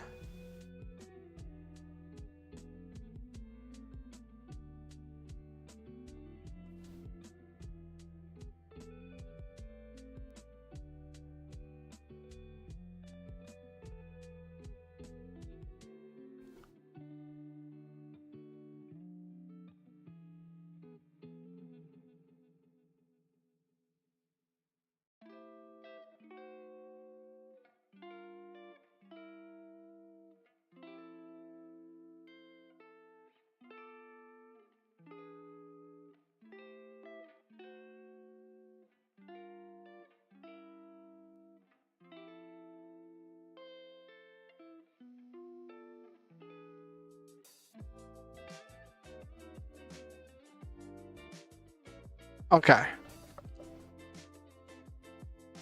All right.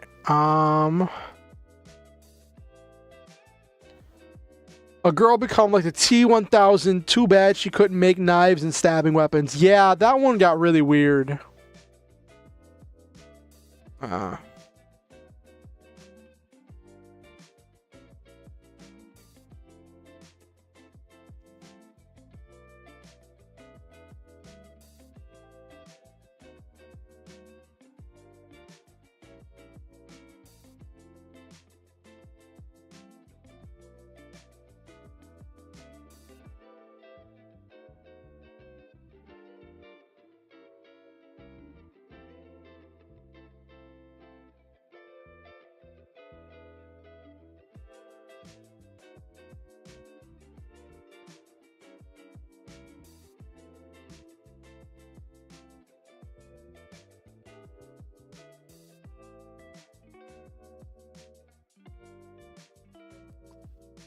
Okay. 2 Meat Empire pilots. Ooh. What if I do something a little bit silly?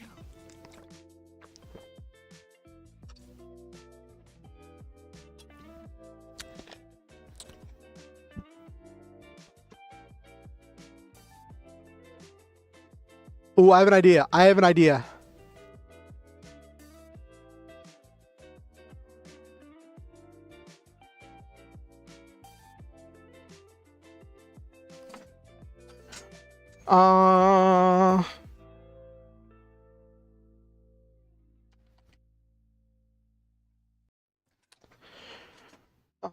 Okay.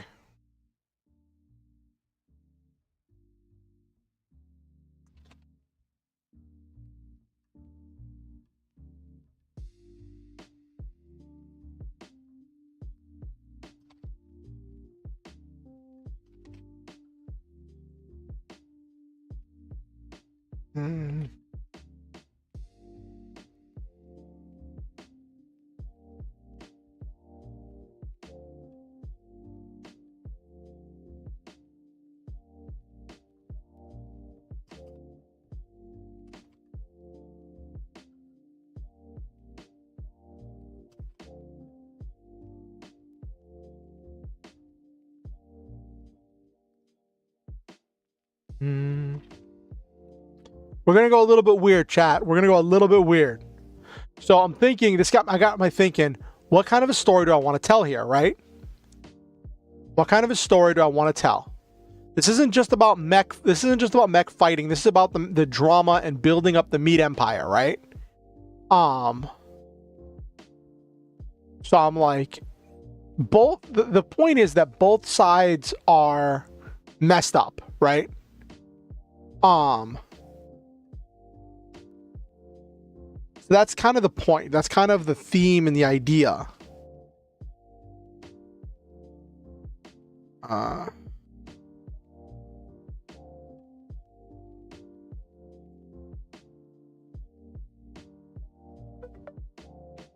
Give me one. Oh, whoop. Uh-oh. War Bandit Hades, thank you for the raid. Welcome to the Star Hunters, where we shoot through the stars, have wonderful adventures, live our dreams, and always stop to enjoy the memes. Welcome, Raiders. How was your stream, War Bandit Hades?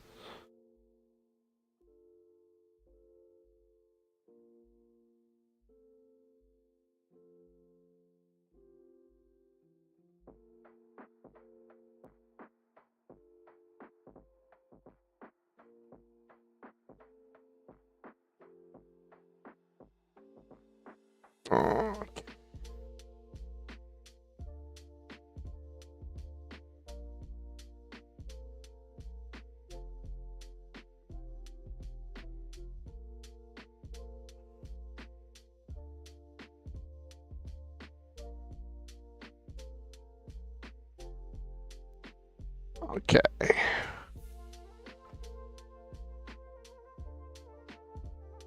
All right, so I got an idea. Hey, War Bandit Hades, welcome in, welcome in, welcome in.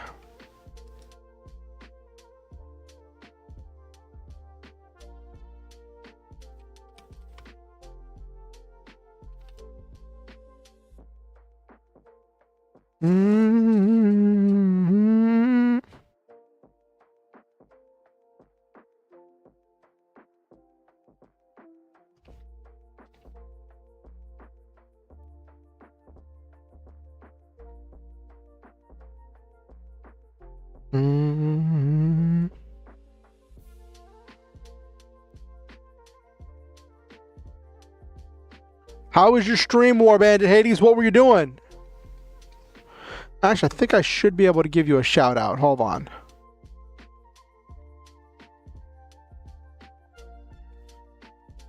Hold on.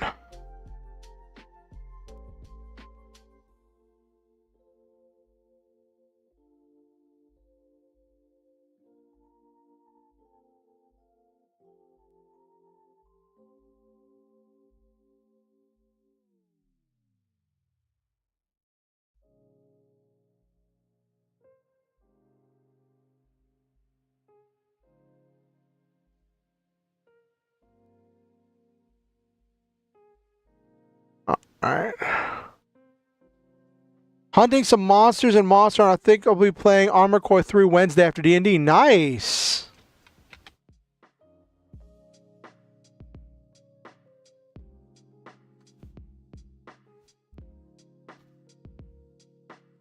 That should do the shout out. Why did Stream Elements? I was going to try to give you a shout out, but apparently my Stream Elements just doesn't want to cooperate with me. Oh well.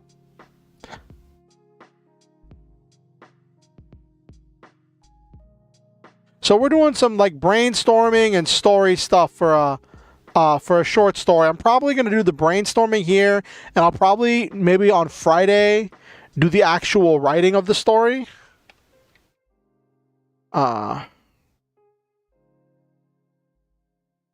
Okay.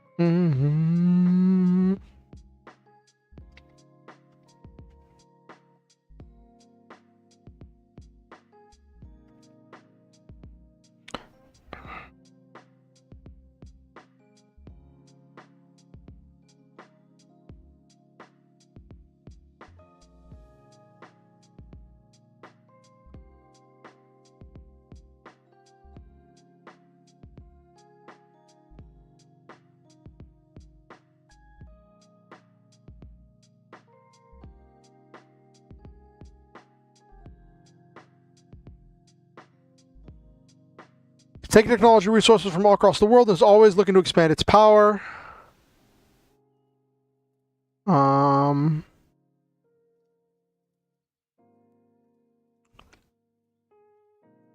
don't know. I got a thought chat about what if I say, what if we do kind of a mystery thriller thing, where, while they're taking technology and resources from across the world, they're the first ones to have mechs. And we say that secretly, some of their corporations have made deals with aliens in order to get the mech technology and the energy weapons and all that other stuff. In exchange for some of their planet's resources. And then have this be a story of two characters who are normally fighting, but one of them starts asking too many questions, and then stuff starts going sideways.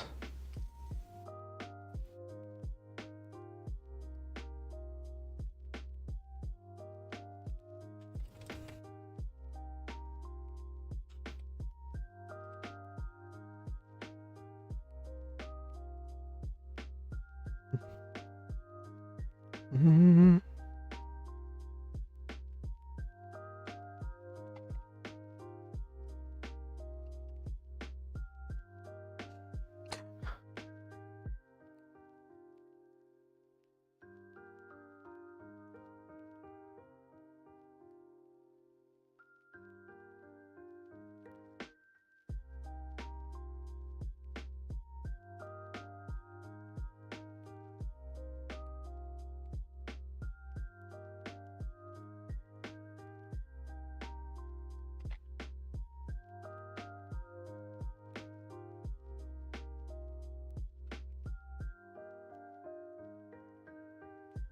Kaiju. Okay.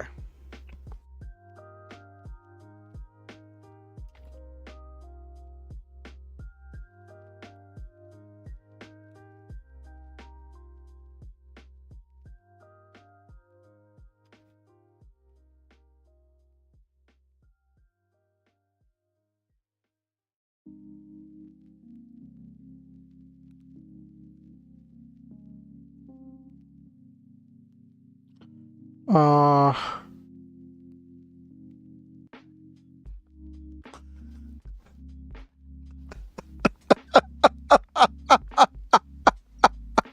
Okay, so I had a thought about businesses being named after cookware, right? So the primary military contractor of the meat empire is the cast iron skillet. So I was like, okay, that's a lot to say. So what if I give them an acronym? And cast iron skillet's acronym is CIS. Oh no. Oh no, I made the CIS the bad guys. Oh no.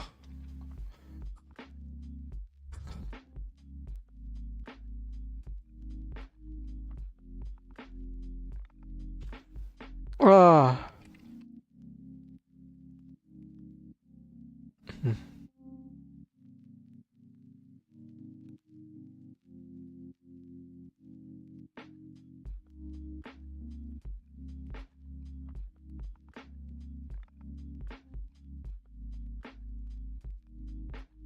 All right.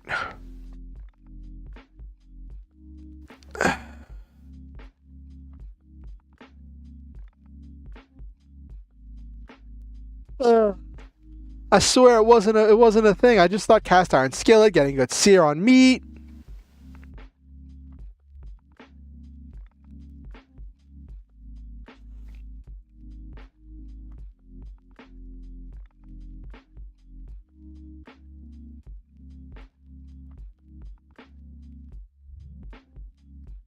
Mm.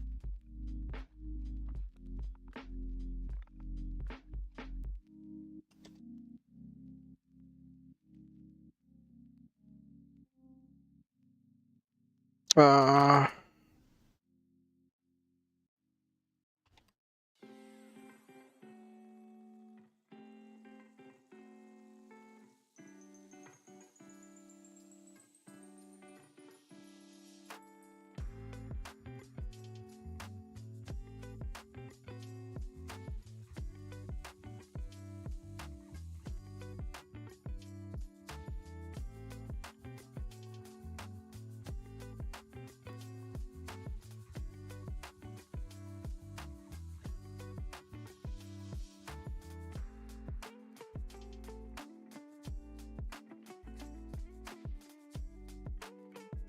Inquisitive. What would I say? He's an inquisitive.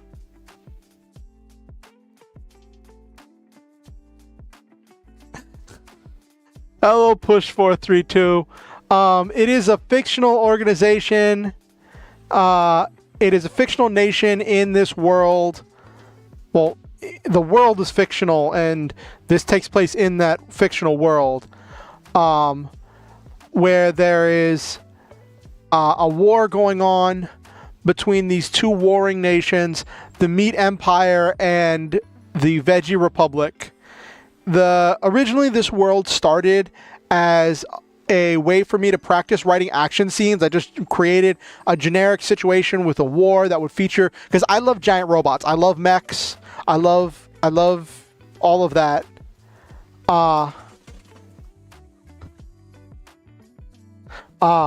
And I wanted to get more practice writing mech fight scenes. So I couldn't think of names because I'm bad at names. So I just said, we'll just have one side be all meat and the other side be all vegetables. Praying for the people of the Veggie Republic. All of my stories so far in this world have been from the perspective of the Veggie Republic. And I've kind of, like, outside of naming conventions, I don't associate the political ideologies with any particular, like, meat or people who eat that meat. It was just a naming convention. They still eat normal things. It's not like, but it's just naming conventions. And one of the jokes of these stories is that the names are absolutely silly, but it is played completely straight. Everyone is saying these ridiculous names with a completely straight face. Which is part of the joke.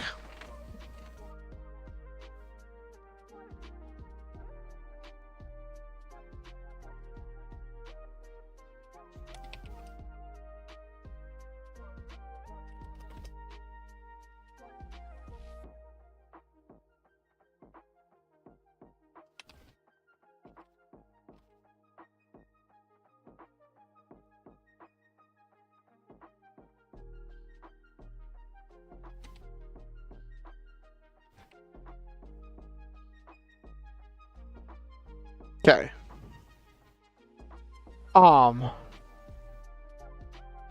So, they've got giant robots called proteins.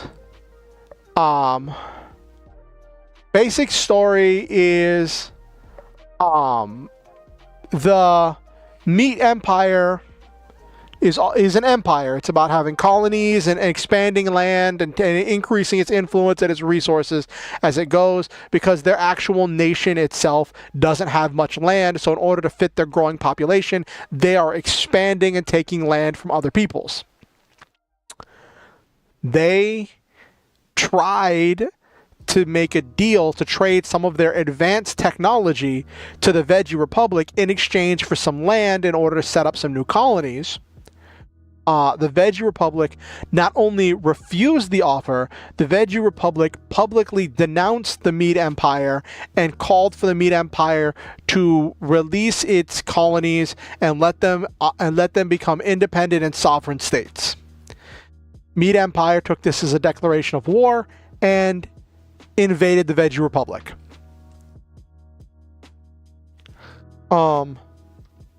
There's a lot of stuff, and a lot of my other stories deal with the Veggie Republic, but for this chapter, someone had the idea of, what about telling the story of someone from the Meat Empire from the Meat Empire side?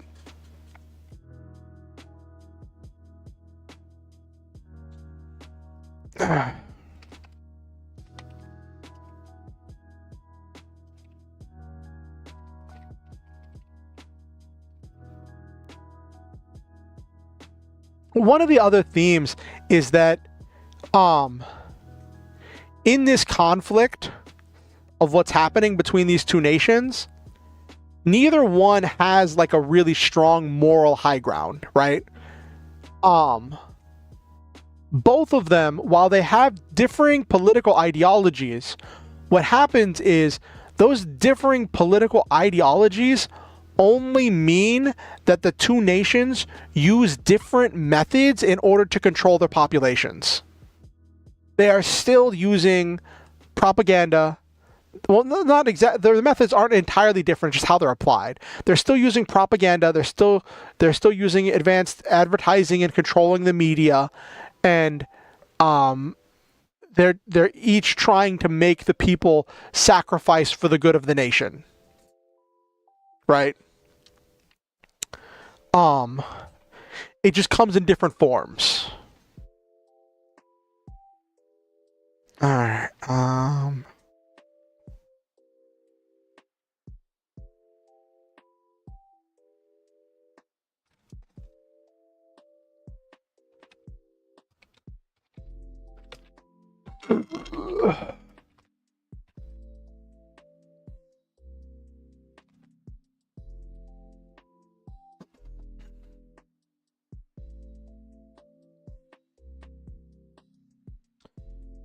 Alright. Be an Empire pilots are celebrated like heroes and promised wealth and fortunes.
Okay.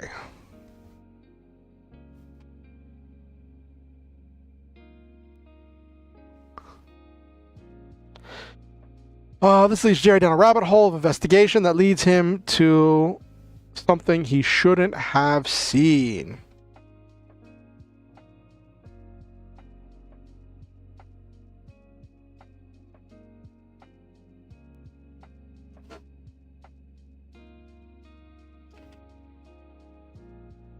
Hello, Penglandian monarchy. Welcome.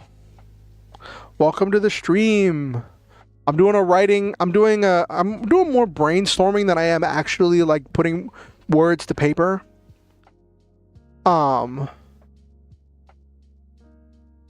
But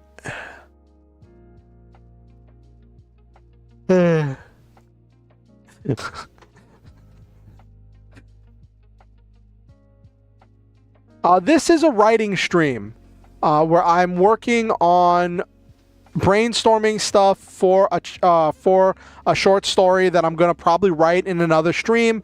And part of the point of these streams, these are creative streams, is I share with you some of my writing process and bounce ideas off of you, get to like chat with all of you as I'm working through these ideas. And I invite all of you to grab your own creative projects, your own things that you want to work on, and enjoy the lo-fi music and the chill vibes, and maybe do a little bit of parallel play where I'm working on stuff and telling you about what I'm working on, and then you can work on stuff and then put in chat what you're working on, and then we're all kind of like enjoying each other's company as we're working on stuff together. That's what I enjoy about these streams, is a chance to encourage other people to start making progress on their own creative endeavors, whether that be homework, whether that be some kind of passion project like an art project or video game design, or maybe you're doing your own writing stuff. But I enjoy having these every once in a while to try to encourage other people to do creative things. This is a story that's taking place in a world where there's a war going on between two nations, the Meat Empire and the Veggie Republic. Part of the idea of this world is that there are very silly names, but everybody plays everything completely straight. And it's like that's the joke, is that everything is played completely straight, even with these ridiculous names. And the names arose because I wanted to practice writing certain types of scenes, but I didn't want to have to keep coming up with a world or keep coming up with a setting and a storyline to fit these scenes in. So I just kind of created a world and I expand upon it every time I do it. And all of my things thus far have been from the perspective of the Veggie Republic, and this or characters in the Veggie Republic, Mech Force, and then this is going to be from the Meat Empire.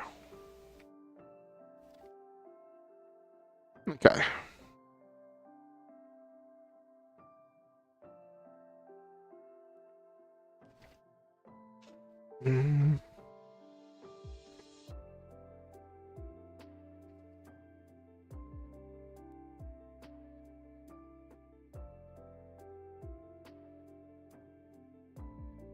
That's an idea, Pusha.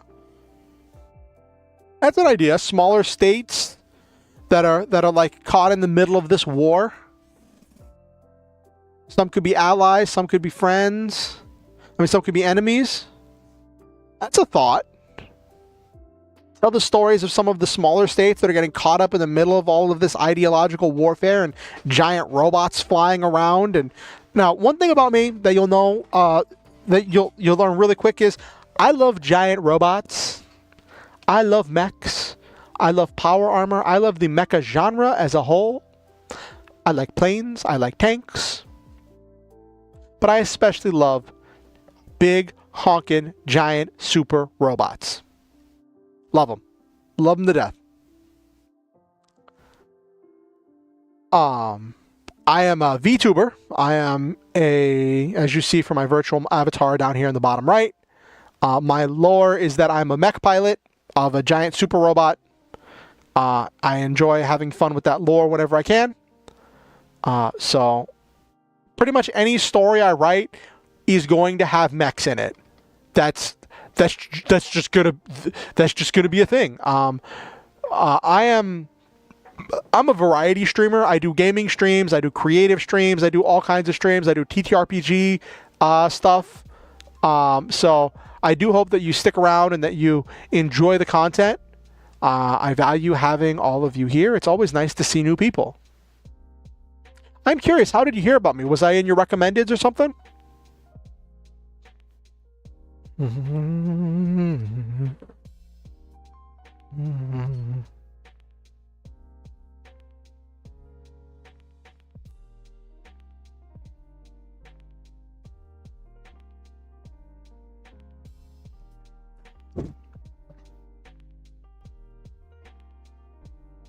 The Southern Fuke commune has been taking massive resourceful hits, and the famines are brutal. Tens of thousands have died, and more will likely follow that path. Ooh.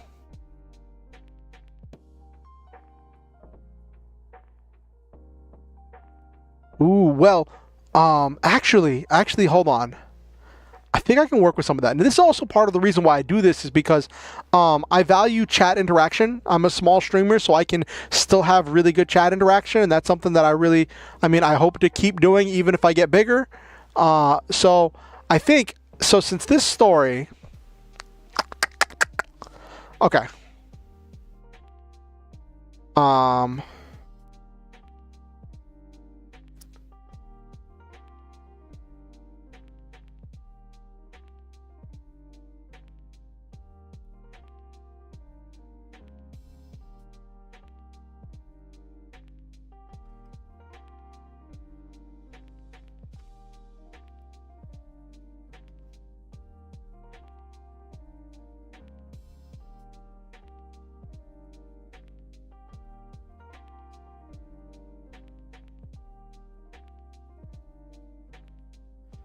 Empire. I like that name. I'll think of a couple other names. Let's think of a couple other names.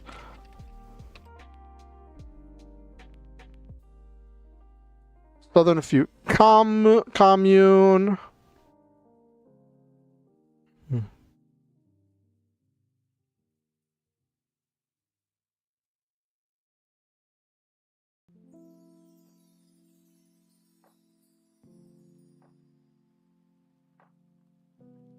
What's a fruit associated with the cold?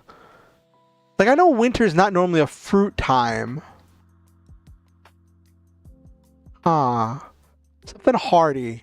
Because I want something for, like, that would be a mint.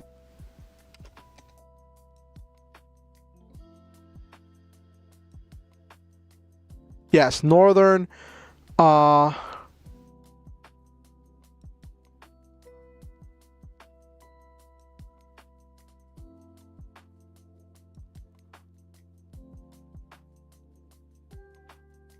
kiwi, that's a good one, Nabiru.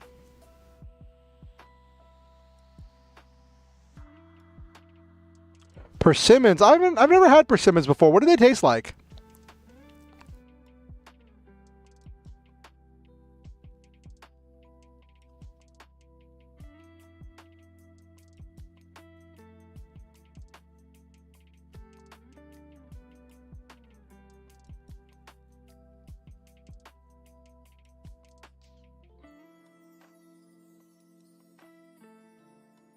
The Kiwi Kingdom.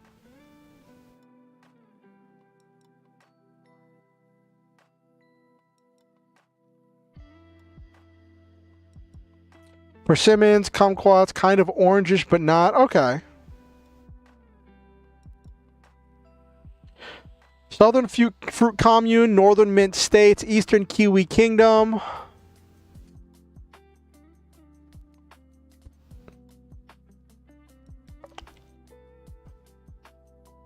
Tastes like citrus because my sense of taste is awful. Oh no, Nabiru. Oh no.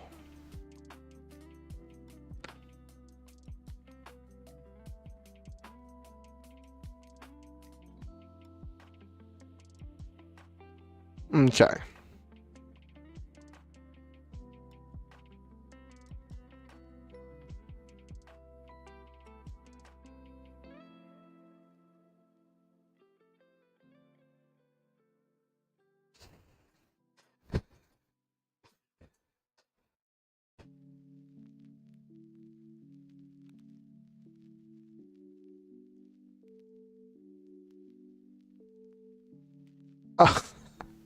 What else could I do?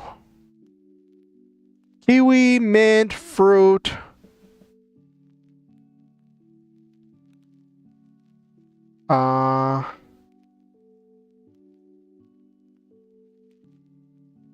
National People's Republic. Oh. Ooh, grapevine. I hadn't thought of grapevine. I like that name, Pusha.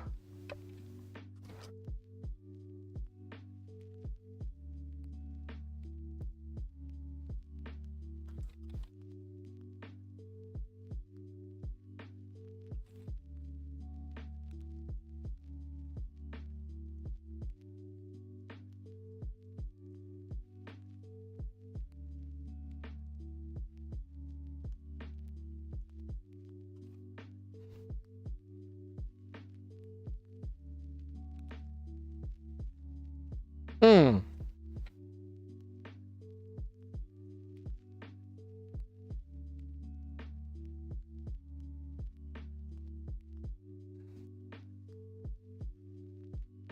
So then let the fruit be the other nations around.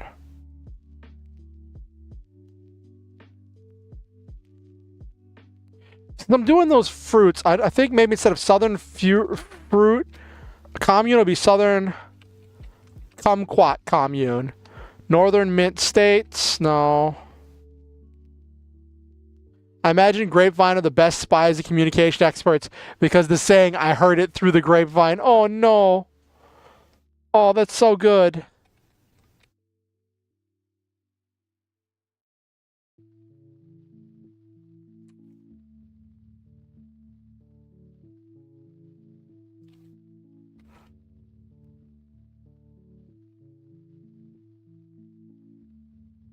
That's so good.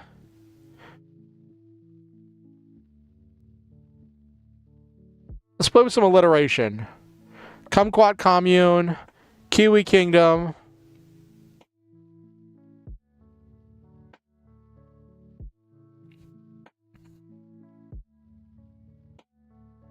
Okay, that's good for now.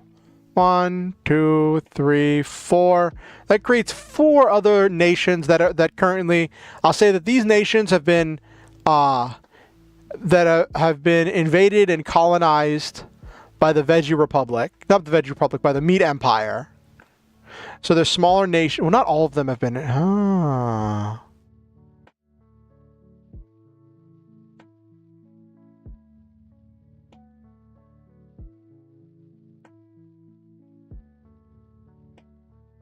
have to be careful with that, Nabiru.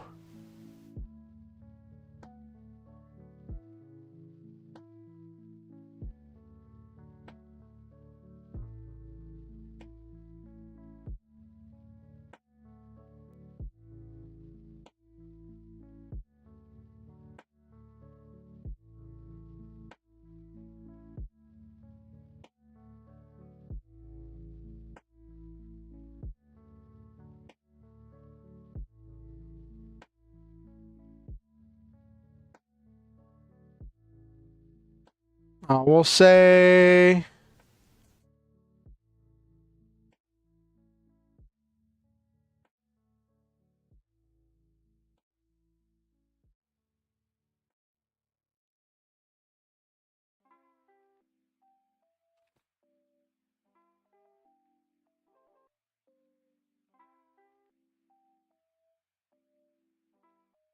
Gray bending.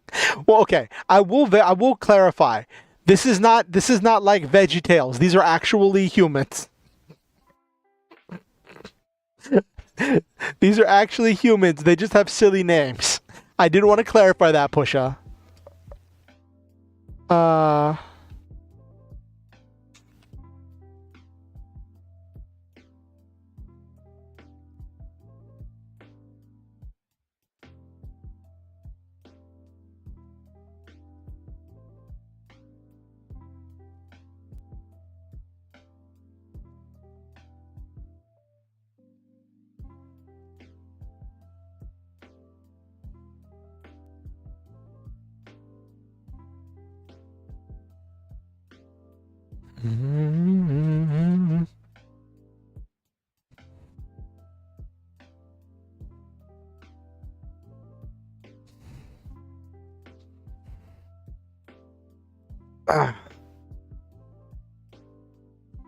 Alrighty. We've got a lot of stuff done. Like, this is all stuff that we've gotten down in tonight's stream. I think today's been pretty productive.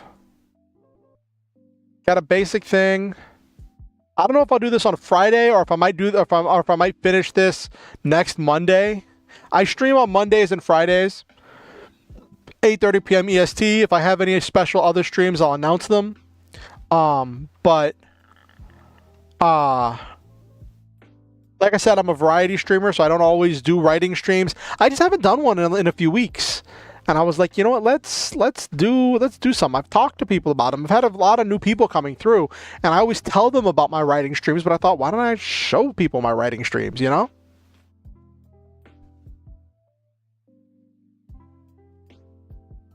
Okay.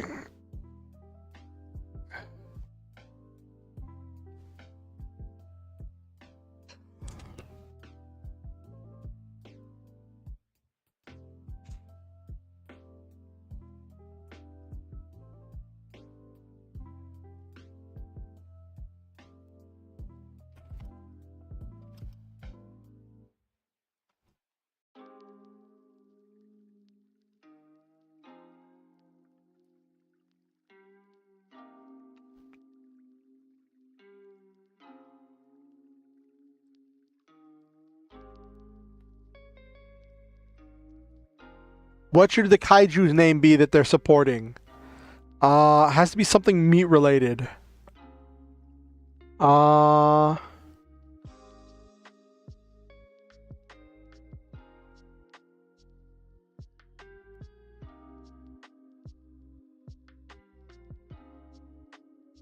Hey, you know what? That's the ride we go on with these creative streams, Pusha. That's the ride we go on. Your mind goes to all these different crazy, silly places, and that's one of the reasons I love doing this. Like, I've gotten so used to doing writing streams, that like doing my own writing on my own, it just feels kind of lonely, right? And it's kind of funny. So like, full disclosure, I have a not terrible computer, right? But I used to be operating on a laptop. I started streaming on a laptop, and I was kind of like operating on laptops for a while. And I with my last laptop, when I got into more streaming stuff, I was very concerned that my laptop was going to overheat. So as I was saving up and trying to get a new computer, I tended to do more writing streams. I did a lot more of them. And I just got so used to doing the writing, especially in November, because November is National Novel Writers Month, and I always try to do the challenge where you write an entire 50,000 word novel in 30 days.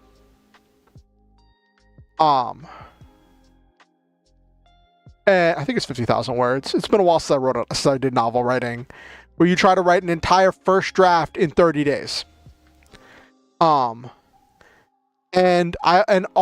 pretty much all during November I do writing streams. And it's really funny because I got so used to doing those writing streams that whenever I'm writing by myself, I find myself still talking like I'm talking to chat about like what I'm doing and how I'm doing it, and it's just kind of funny. You all really help me with my thought process and help me with bouncing ideas back and forth. It's just really cool to have someone to talk to when I'm doing this. Which is why, like, this process, I know it takes longer, right? It takes longer doing this way. Yes, those are always drama-filled, Nabiru. I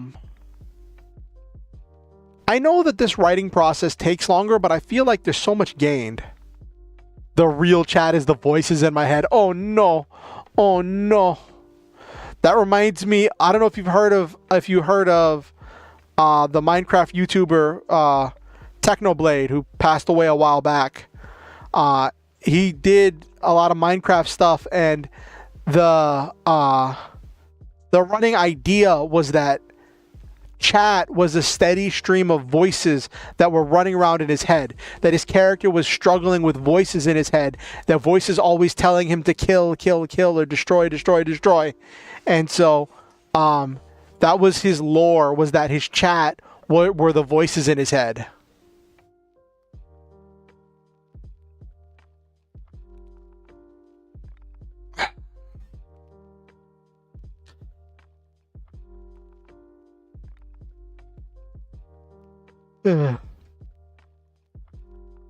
Alright. What? Kaiju. What's a meat-related animal pun?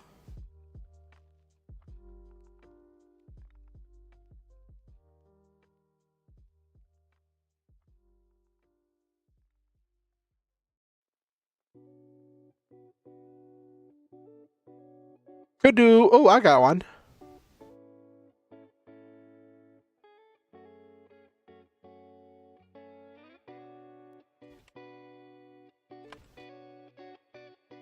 The chicken tender. When I think of chat being a voice here, and I think of the original Twitch plays Pokemon. Everyone got to determine what the character did. Could take hours to move down a single path. Oh my gosh, the chicken tender.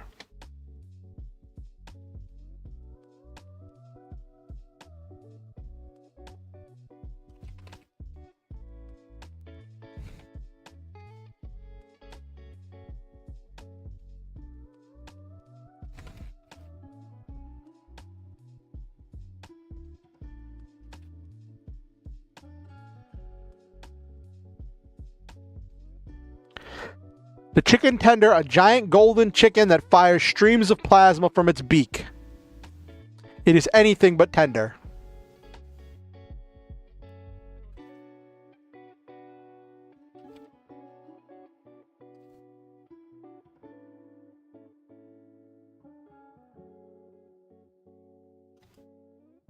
But yeah, it's funny. Like, I'm as much fun as these are.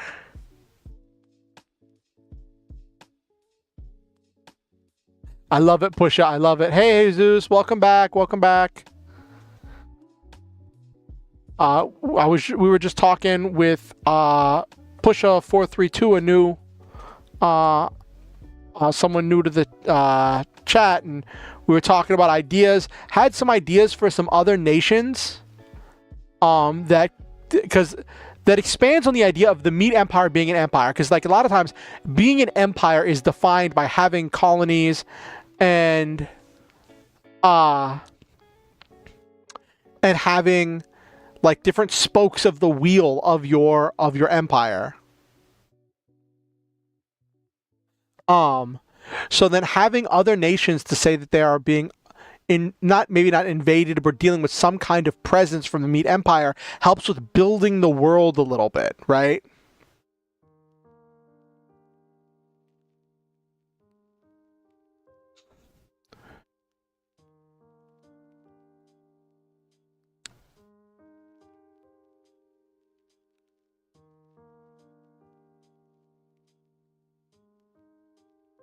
But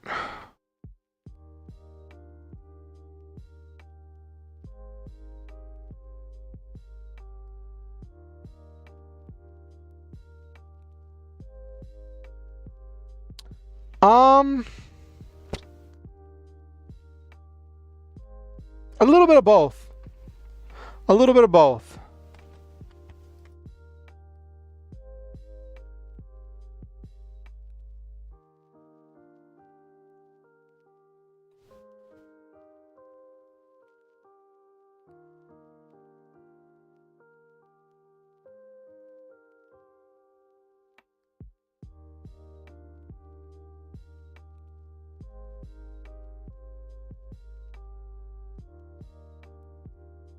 So, what?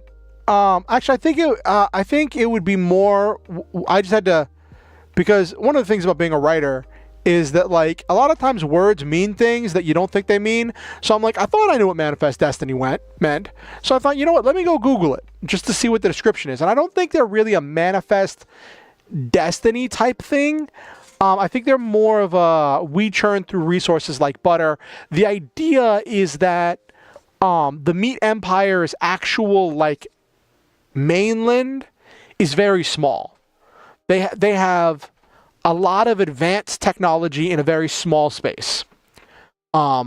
So they are taking land in all of these other places in order to expand their influence, gather more resources, gather more tools, and create more space for their population and their culture to expand to.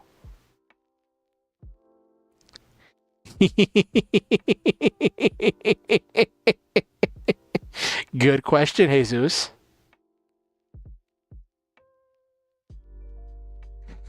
They just are the British. I actually just thought about that, Pusha.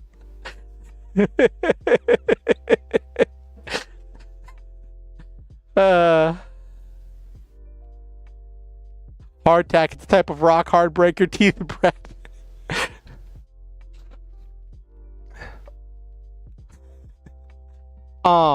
So I did a silly.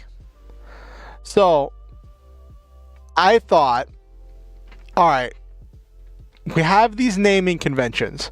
So then I'll say, what if there are companies like military contractors that are named after cooking utensils and cookware, right? It would fit the theme of the food in the kitchen, and it's not exactly food, but it still fits the cooking and like theme, right?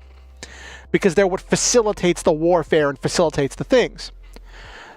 So I said the meat empire has their primary military contractor, the cast iron skillet. And cast iron skillet. You use a cast iron skillet to get a good sear on steak, Big meat manufacturing. I didn't realize that when I went to make an acronym, that I had made this villainous organization's acronym CIS. Oven mechs, oven mechs. But the reason why there was the evil laugh was, yeah, that's why I was like, I don't know about that. But we're just kind of rolling with it. It was not intentional, but it was the name of their founder and CEO, Musty Rat, is a riff on Elon Musk. Yeah, I'm sure I could find a different acronym.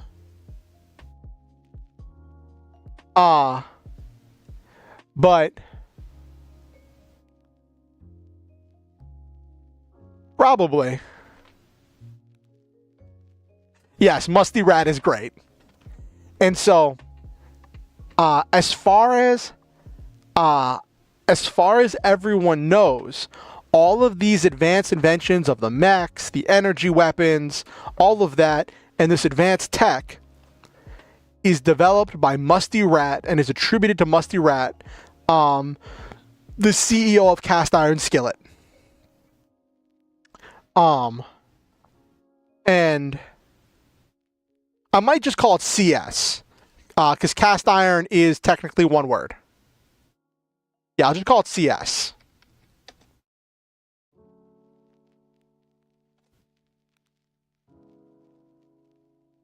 There we go. Sidestep that problematic name right now. Nip that in the bud.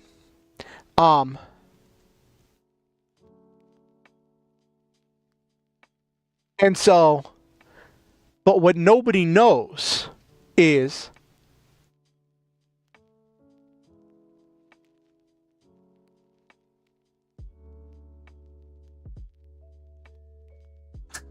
it was fine till the computer science majors attacked. Oh no! You believe Paprika can save the world? Yes.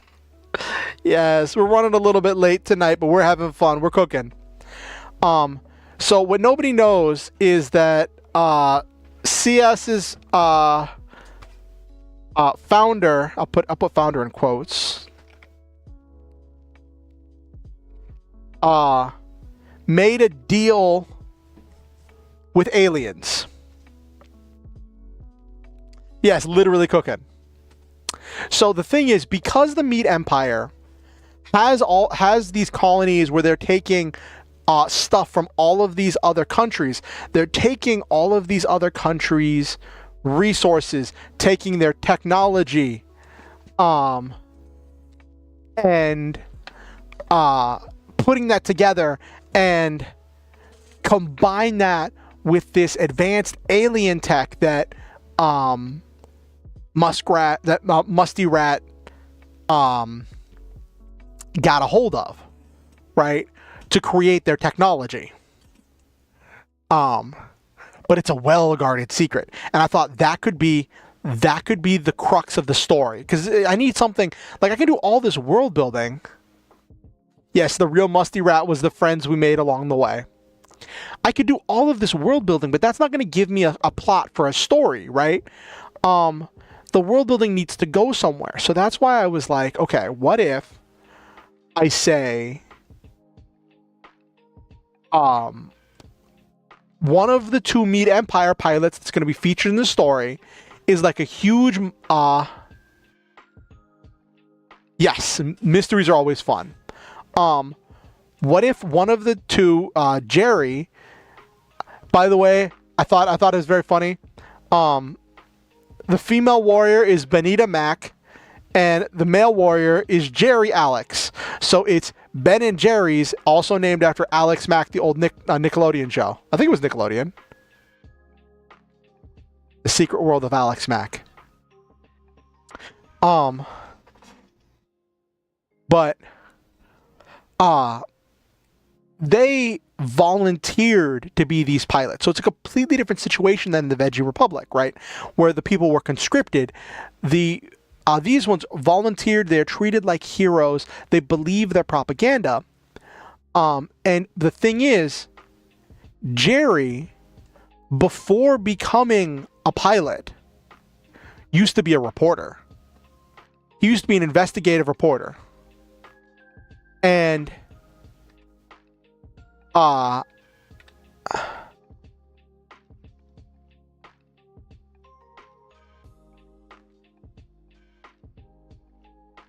I'm just thinking about the Jerry Beans, man, but but somewhat. It gave me a starting point. You've influenced my writing style now, Jesus.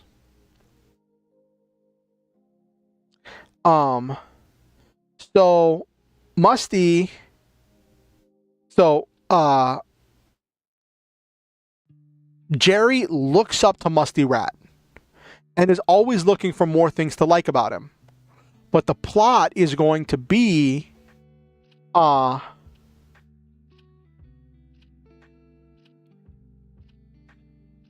only for a petty reason they were salty. Oh no, Nabiru. Yes, the evil laughter. The evil laughter echoes. Let me just do something real quick.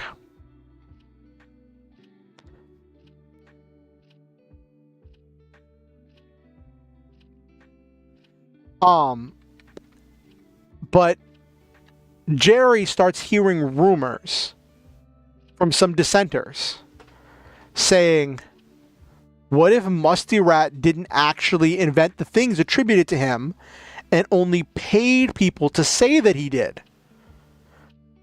And in the process of investigating all of this, now, Benita is like, it's ingrained in her to care about Jerry as much as it's ingrained in Jerry to care about Benita, because they view caring for each other as caring for themselves, which, because they view each other as extensions of themselves.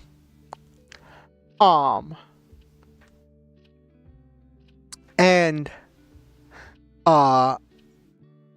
that leads to Jerry getting the two of them caught up in this plot as Jerry discovers stuff about the aliens and has to figure out what to do with that information.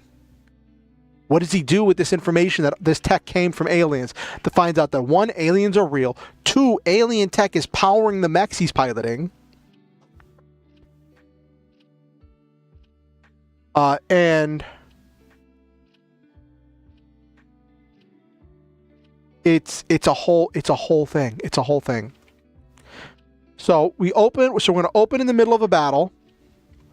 Benita and Jerry supporting a kaiju, the chicken tender, a giant golden chicken that fires streams of plasma from its beak.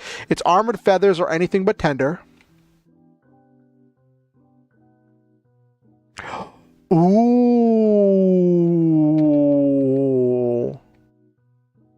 What if Benita knows more? Oh, okay.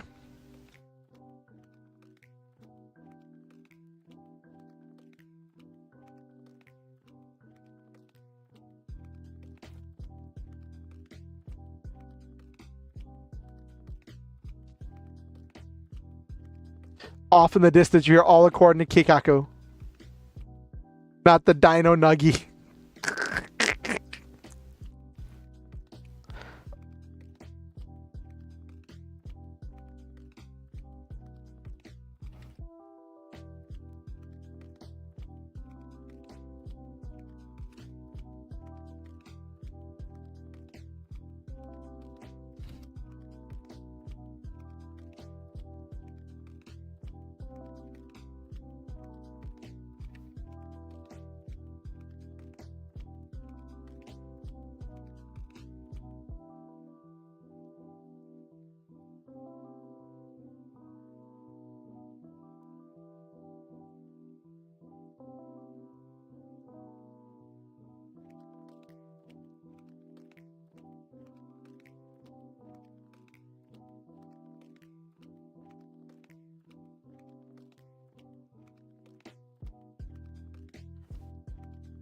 Both are very good.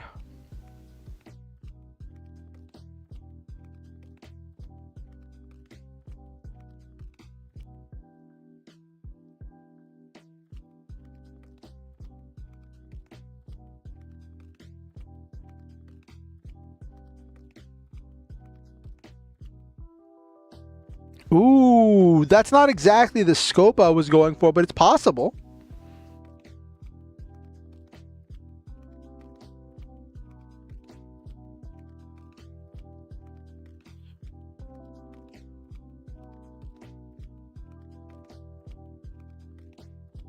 It unfolds into a Lovecraftian plot. It was Sasuke Aizen all along. Yeah, that feels a bit too big. The point of these stories is to focus on the little people, and like the world building exists to like serve that purpose of like forming a character driven things. The secret Big Mac society is controlling everything. Oh no, the true villain is Whack Donald's.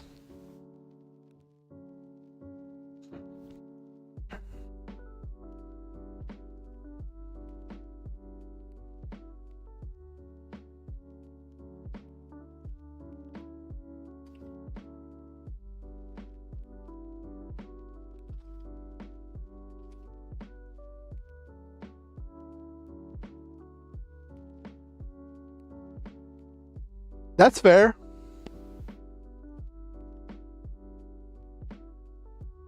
That's fair, Jesus. Shocked Pikachu face.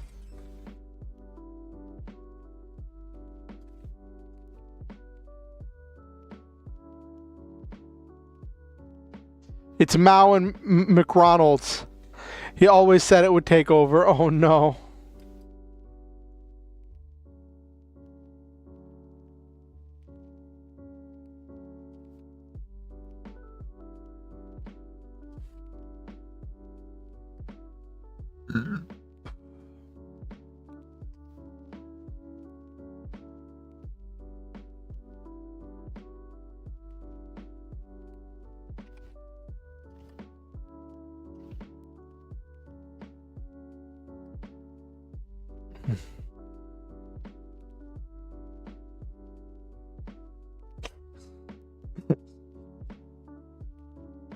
Is the Burger King the leader of the meat empire, Jesus?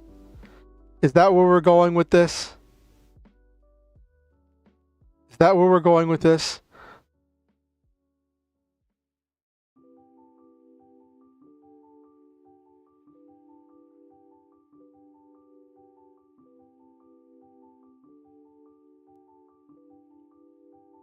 Is that where we're going with this, Jesus? Burger King is the meat emperor.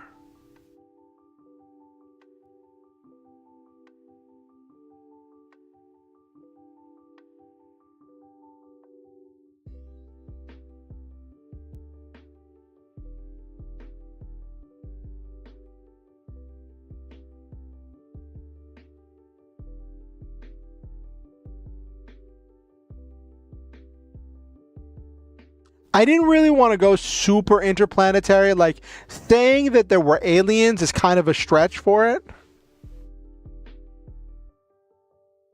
Cut to another story. Oh no, Pusha. Oh no.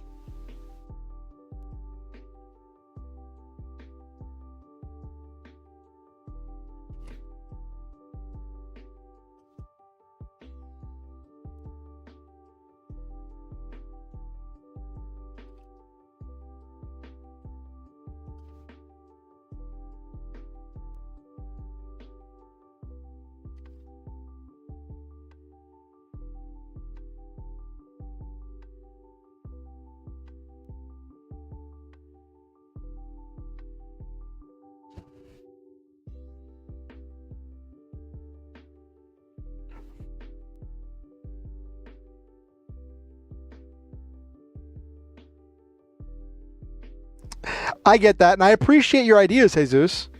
Like I was telling people earlier, like I've really gotten used to using chat as a sounding board when it comes to doing these creative projects and stuff.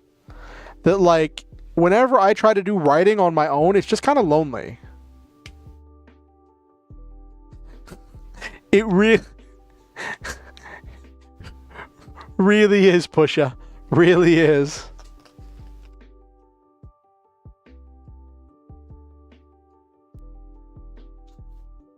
Hmm.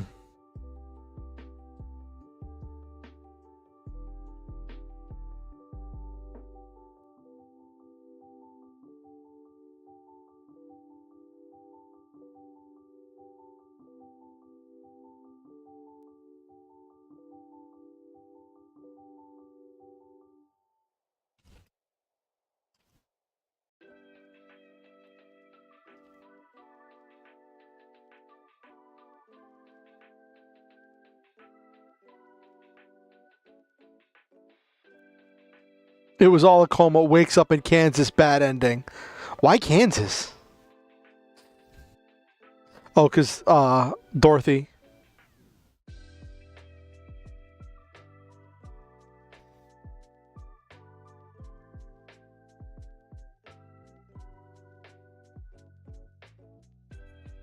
We were, in fact, still in Kansas. Oh, goodness.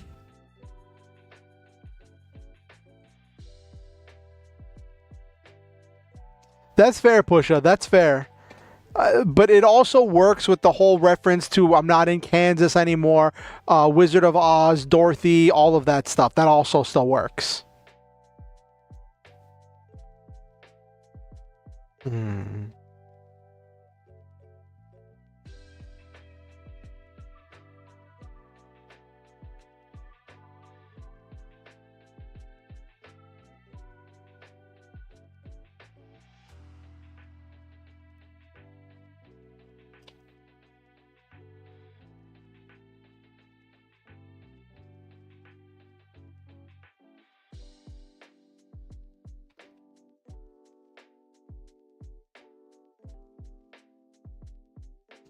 They aren't not in this story.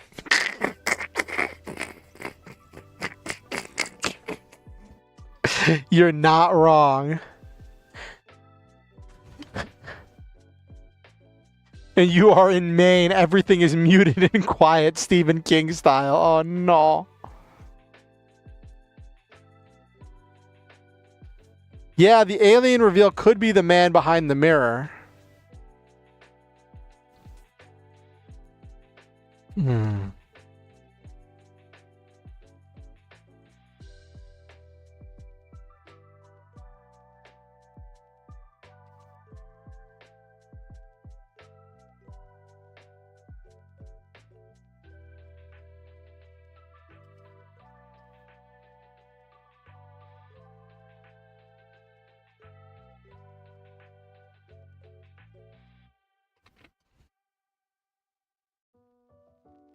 The most comically evil bully of all time. Oh no, Jesus. Oh no.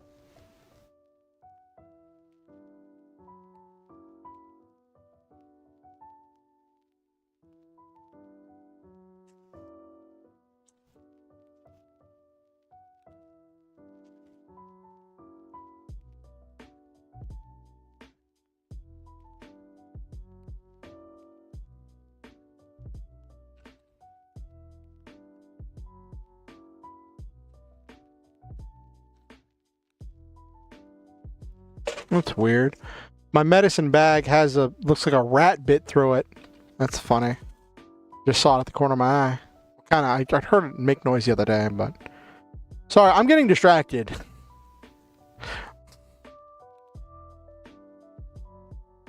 Now I need the inciting incident.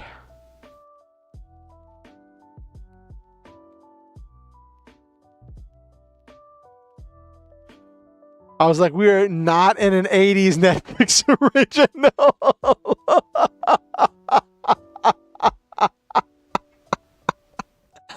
Oh, that's a good one, Pusha.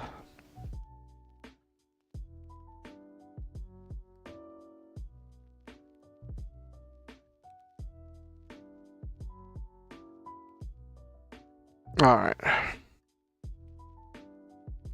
The veggie people bring peace. At the end, they look up in the sky and see a star-powered mech and a guy writing out ideas on a tablet. Oh no.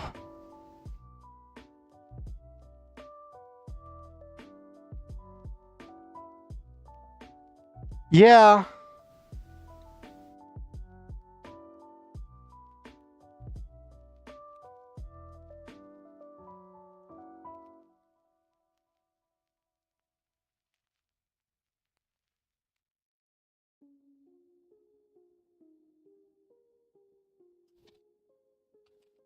I'm probably going to be wrapping up here in the next few minutes.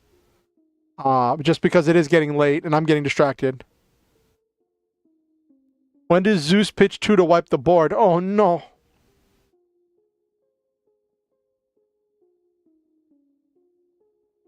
That is a Yu-Gi-Oh card, isn't it? The big mech.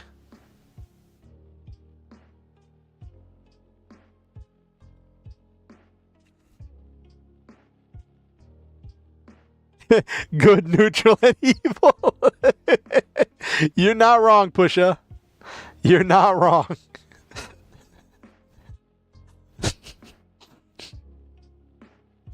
We have quite the community here. We have quite the community here.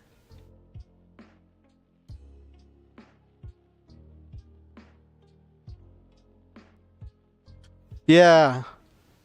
Zeus Sky Thunder.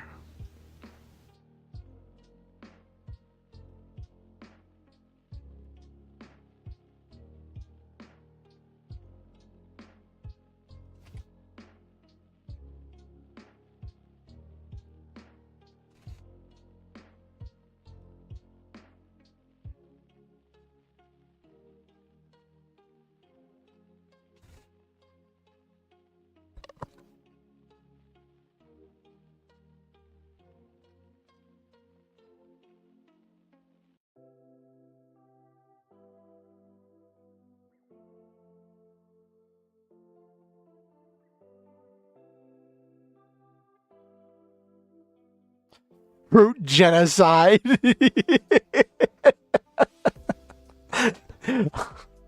Yeah.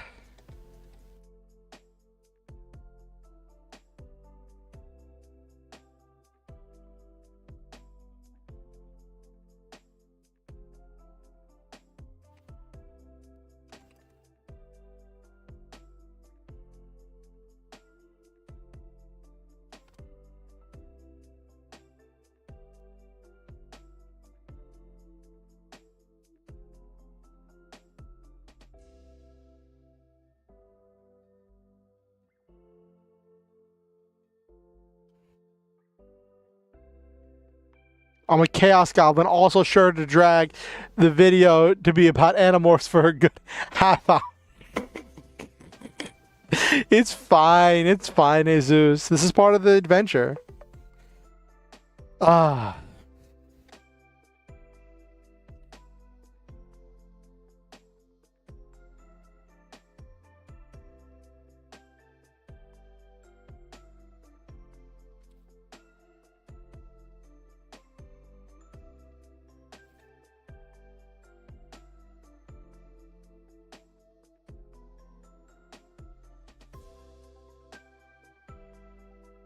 Yeah. We have I enjoy these creative streams. You all always bounce off, like when I bounce ideas off you all give me such interesting thoughts. And that's why, like, I don't understand. Well, okay, I do and I don't. I am a little bit confused why more authors don't do things like this. But it's just chaos. Hidden beneath the crust after a cornucopia of chaos and a platter of destruction, everyone unalive or to warn out. Out comes the tofu people from their underground world to reclaim the land.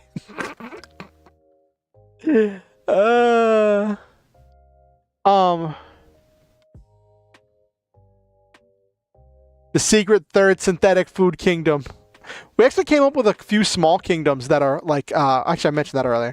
But like, okay, I'm confused why there aren't more streams like this. I kind of understand because I don't get a lot of like views or this doesn't like bring in a lot of people. It doesn't have a whole lot of clippable moments. So it's a very different type of stream. And it's not like all you have to look at on screen is text, right? Whereas like an art stream, there is art happening, there is drawing, there is colors, there is lines, there is all these things to happen on screen to look at that make it really cool to look at. So I get that. But I just feel like there should be, I just wish there was more of a market for it, because I enjoy doing these streams. These are fun. I saw this other big artist, not artist, this big other writer, YouTuber. I think, well, they're bigger. They're definitely bigger than me. They're decent sized. I think they've published a few books.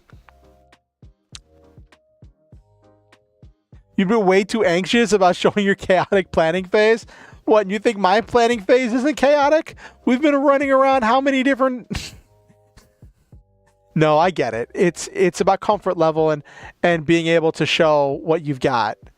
But like, I saw this one writer doing a thing that was like write with me stream, and I'm like, oh cool, I can see how other people do writing streams.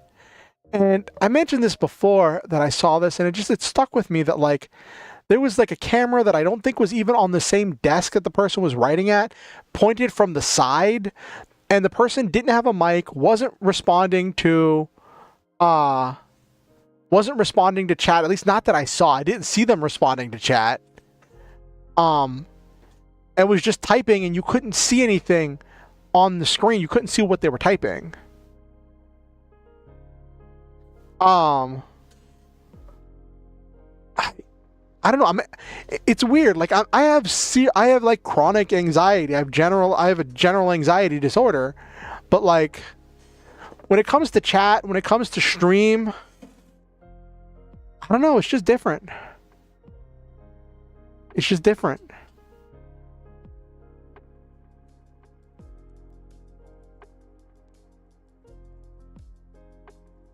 After the third Oh my gosh, Pusha. You're just on a roll tonight. You're on a roll. Alright. Let me get this part down and then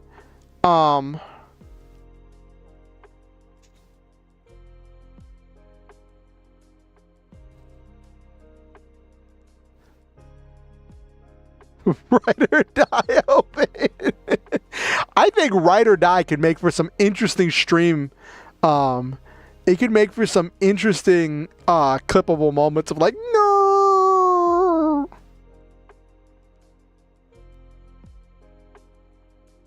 Picture of a bear. Random song from a 90s video game with the text vibes. Have a mecha that adapts. True meaning of unstoppable force meant to appear and go, I am ending this war, and everyone agrees. The Thigh and Wing faction have a long-standing strife. Oh no. Not the chicken. Not the chicken people.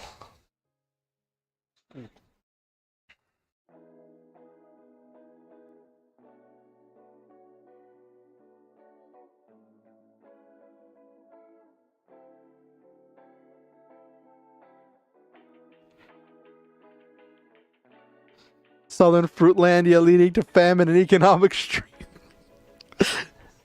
Oh.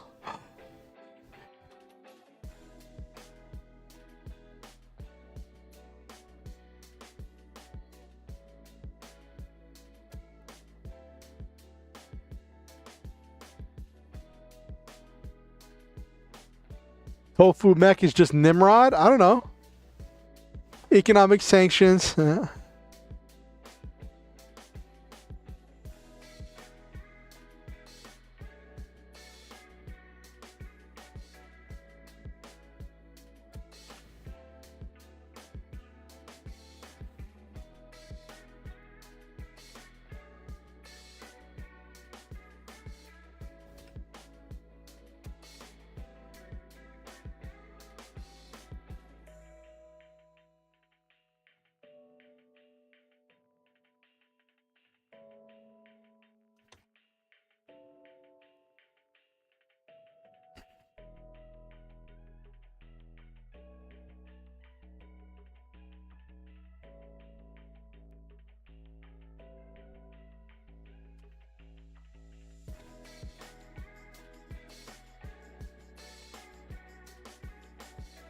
We are the meme of every day we stray further from the truth. This is your chat. This one I'm going to test my writing to fruit economic sanctions. Yeah, this chat went chaotic.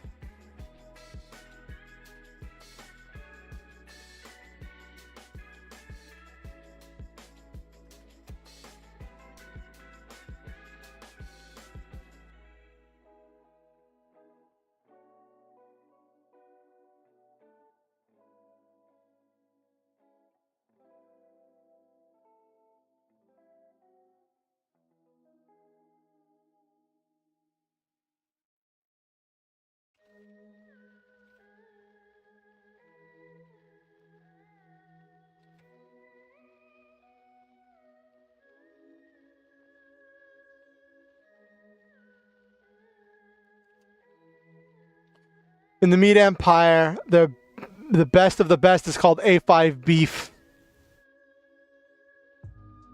Oh. Okay, so here we've kind of created the opening inciting incident, right? We're going to open in the middle of a battle, Benita and Jerry supporting a kaiju, the chicken tender, but they keep having trouble keeping the tender on track. It keeps getting distracted and trying to fight the smaller mechs instead of fighting the big mech, which it's the only one that can fight. I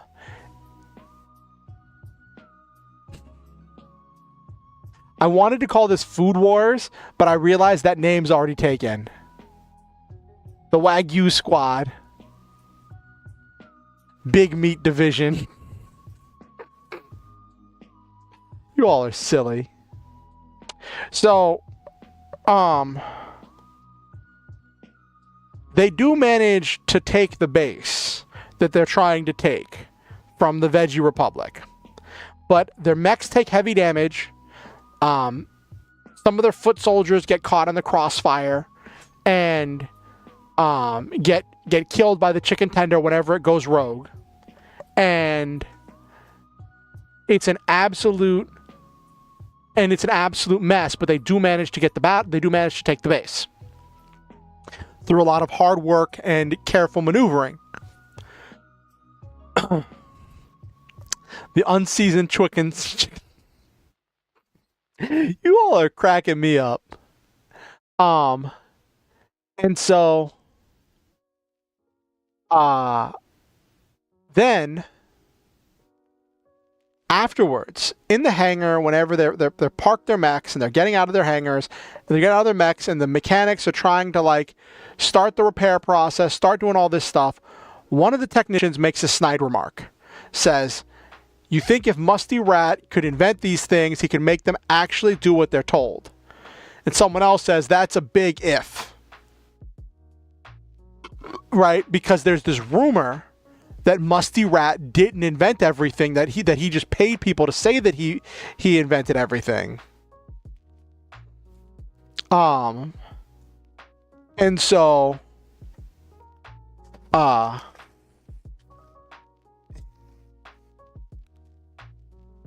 on one second. Let me just check something over here real quick.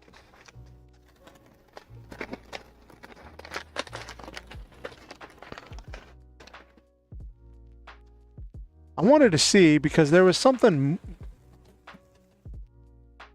Okay. Anyway, so there's these rumors that tickle me till I fart is stuck in my mind. What? I'm getting distracted, which means I'm getting tired, and we should probably wrap up. And Jerry storms over and is just like, take that back, because he's such a huge fanboy of Musty Rat, right? And so Benita was a martial arts instructor before she became a beefsteak pilot. So she uses her martial arts skill to grab Jerry into a hold that doesn't hurt him but immobilizes him. And is just like, let it go, let it go, let it go. And she just is able to maneuver him out of the hangar before he can physically assault the techs. Right? Because she's looking out for him.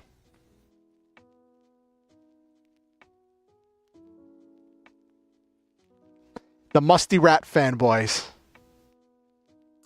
Legally distinct from Elon Musk.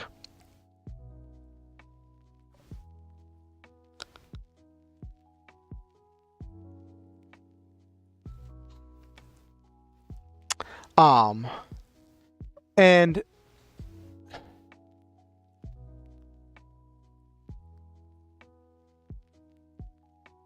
honestly, Jesus, I don't know enough about martial arts to really define that. I'd probably have to do more research when I got to the actual writing phase.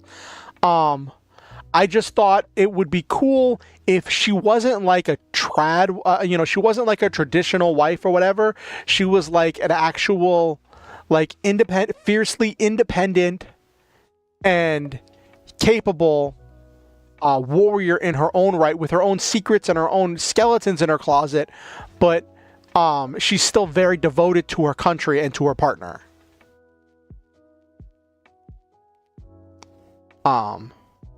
So I hadn't really thought of a martial art. I'll be completely honest with you.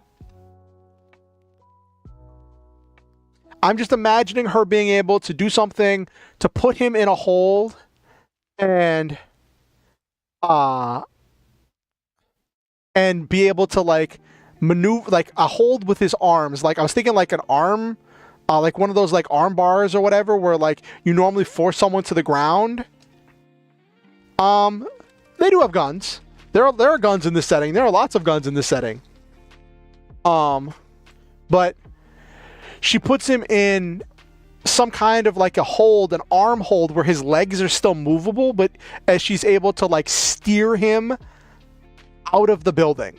She's able to steer him out of the building, and then she just like lets him go, and she's like, you need to calm down, you can't be assaulting the technicians. And he's like, it's not true, it's not true. I'll prove it. I'll prove that Musty Rat invented all of this stuff and that it works perfectly. And she's like, okay, let's be realistic here. It did not work perfectly. Nothing works perfectly. It never does. But that doesn't mean it's not good.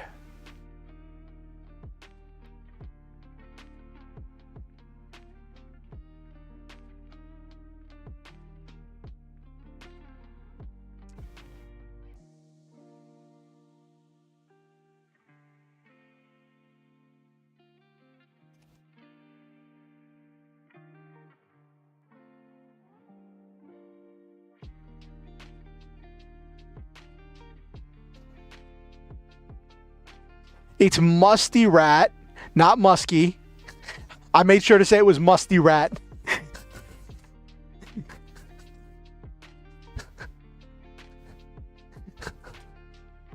So it is legally distinct. The word Musk is nowhere in there. Why would anyone talk badly? And so this is the situation where, like, Jerry can't see beyond his adoration of Musty Rat, right? Jerry's like, why would anyone talk bad about this great inventor? Why would anyone talk bad about this great inventor who developed all this technology that allows us to conquer other nations and expand our power and gain new resources and new freedoms for ourselves? Why would anyone talk bad about this person? Because they facilitated so many things in our world, right? But from the technician's perspective, their friends are the foot soldiers that just got squashed by the golden chicken tender because golden chicken tender couldn't stay on task and started attacking friendlies. Right?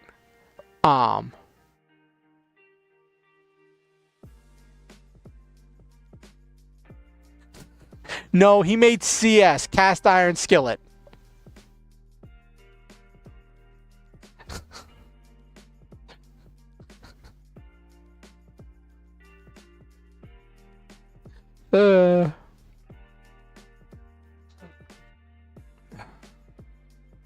Spaceys and space nuggies and space soda.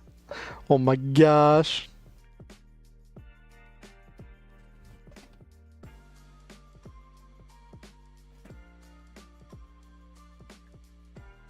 bought chirp and changed it to Y. uh...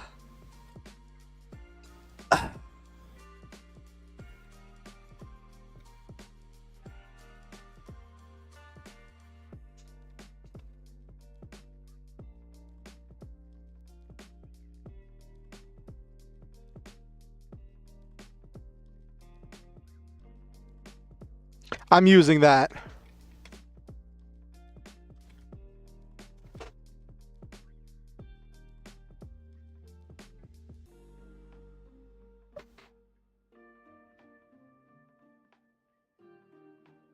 Except I'm going to give it something funny.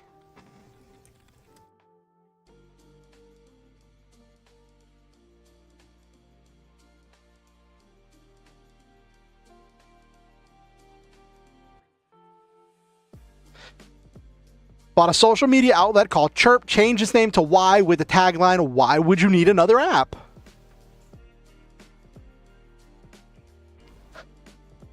Which is more explanation than we ever got for X, but I just thought that was funny. If there was actually like a little like...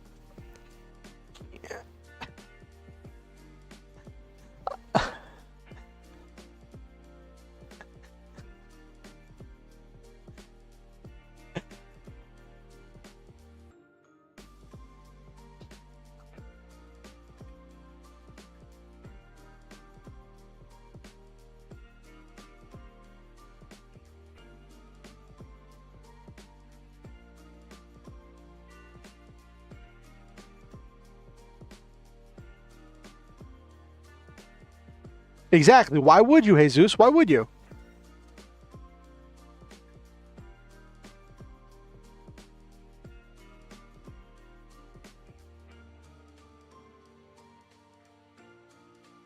Yes.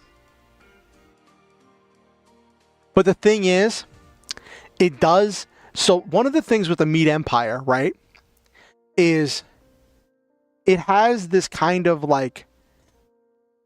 this kind of deception going where they say it's all about individual freedoms, it's all about your individuality, right? But they equate defending your nation and standing up for the government and believing in what the government tells you with defending your individuality, because the government defends your individuality.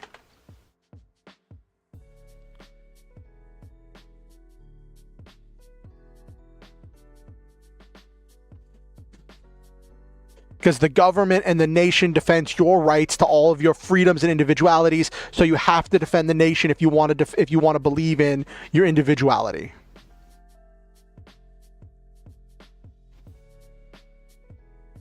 Also, one part of this whole like talking while writing process is that it helps me with like kind of like a rubber duck programming thing. We're just talking out things, helps me give like form to these like nebulous ideas, and I like that. It helps, like that helped me define that a lot better.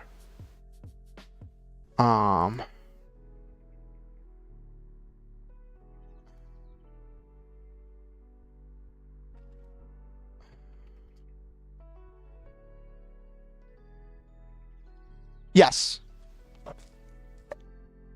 Anything that goes against the nation is going against your individuality. Yeah, rubber duck method's amazing. Except, in this instance, the rubber duck talks back and says fruit genocide.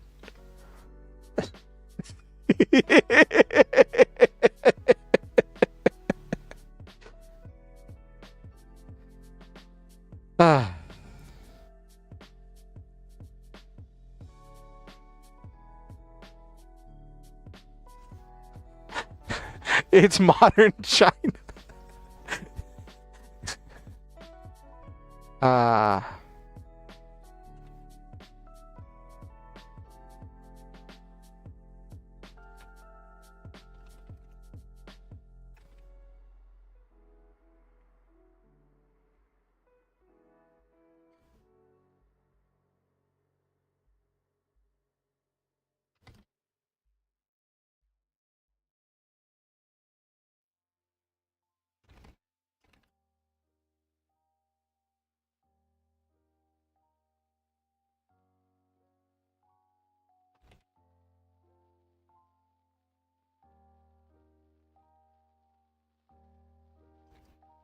Yeah, I'll probably be done soon. Thank you for coming, Jesus. Since you probably won't be here whenever I wrap up, I will tell you some words of affirmation that I like to tell everybody at the end of the stream, that I believe in you, and I think that you're a wonderful individual, and I think you make this world a better place. I believe you are valuable and worthy and a precious treasure of a human being, that you make this world a better place, and that you are deserving of love and deserving of good things. I don't know if you heard that before you left, but yeah, I like to say positive things about people.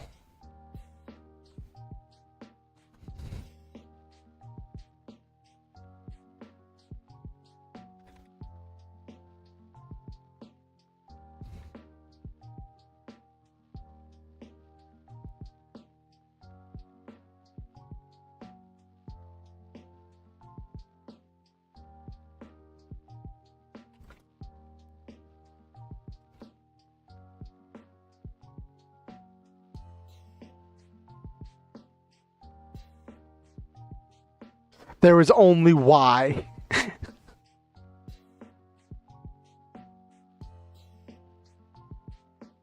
Mm-hmm.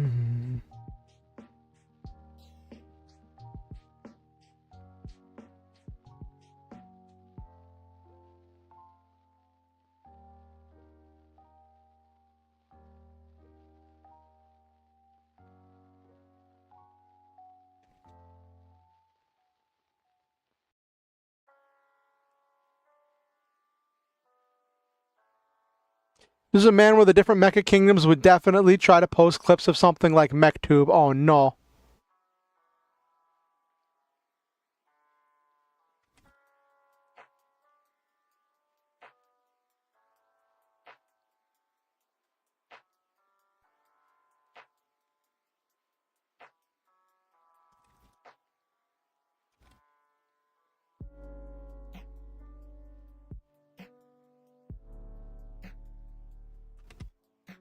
Okay, cool. Add tube to the end of a word for a streaming platform. Oh no.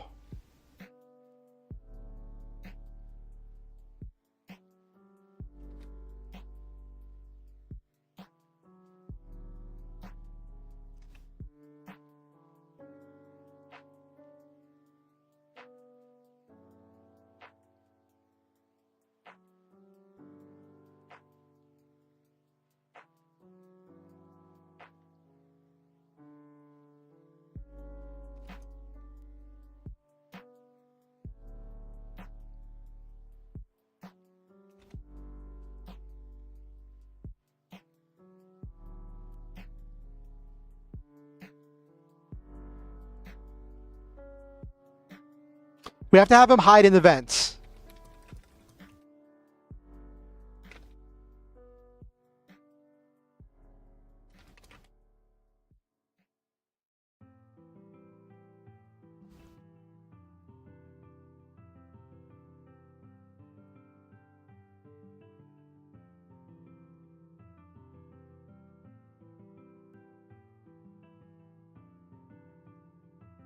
Sees a scientist and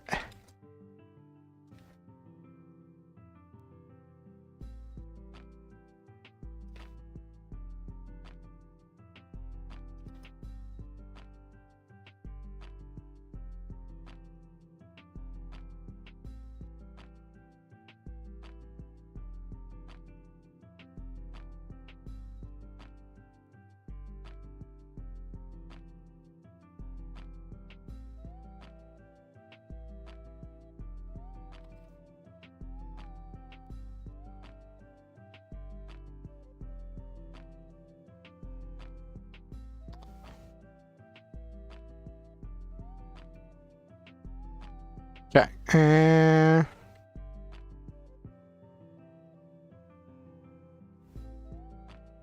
We'll end it there for now. Let me save this.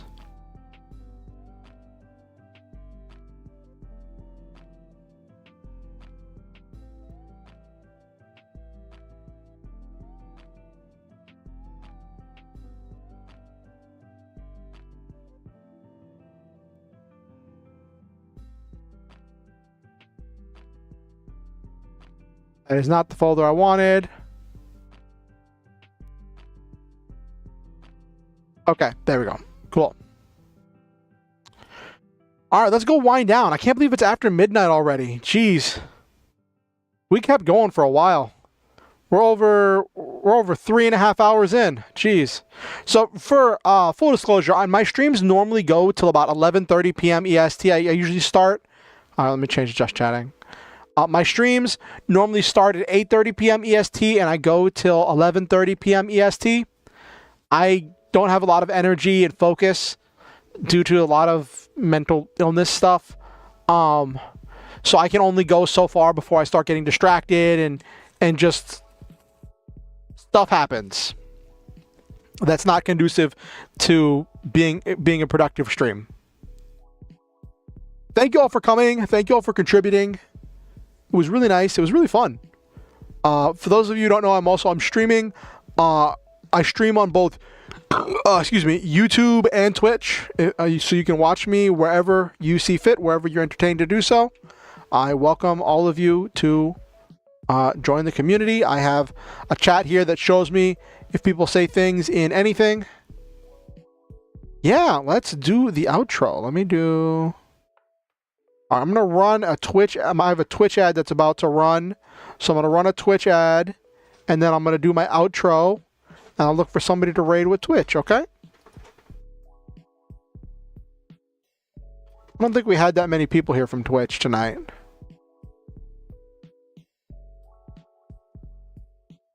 Oh, we got a few people.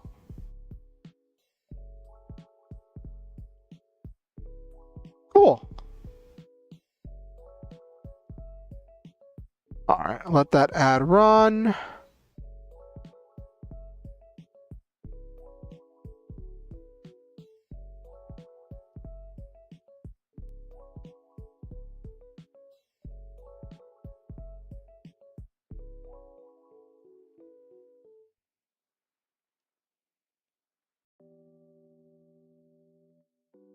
Oh, that's weird. That's really bizarre.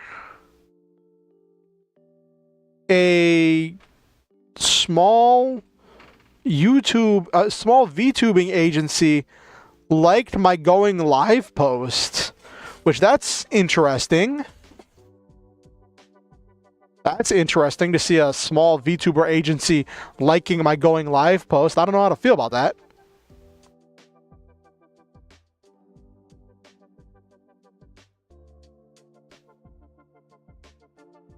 I don't know, like, if like, after seeing all the stuff that's happened recently with all the different VTuber agencies and, like, all the Niji Sanji drama and all the stuff that I see that comes along with being a corpo, what I see stuff about being a corpo VTuber, I don't even know what I would do if someone, like, were to, like, if a corpo was like, hey, you should join us or whatever. I don't even know what I'd do.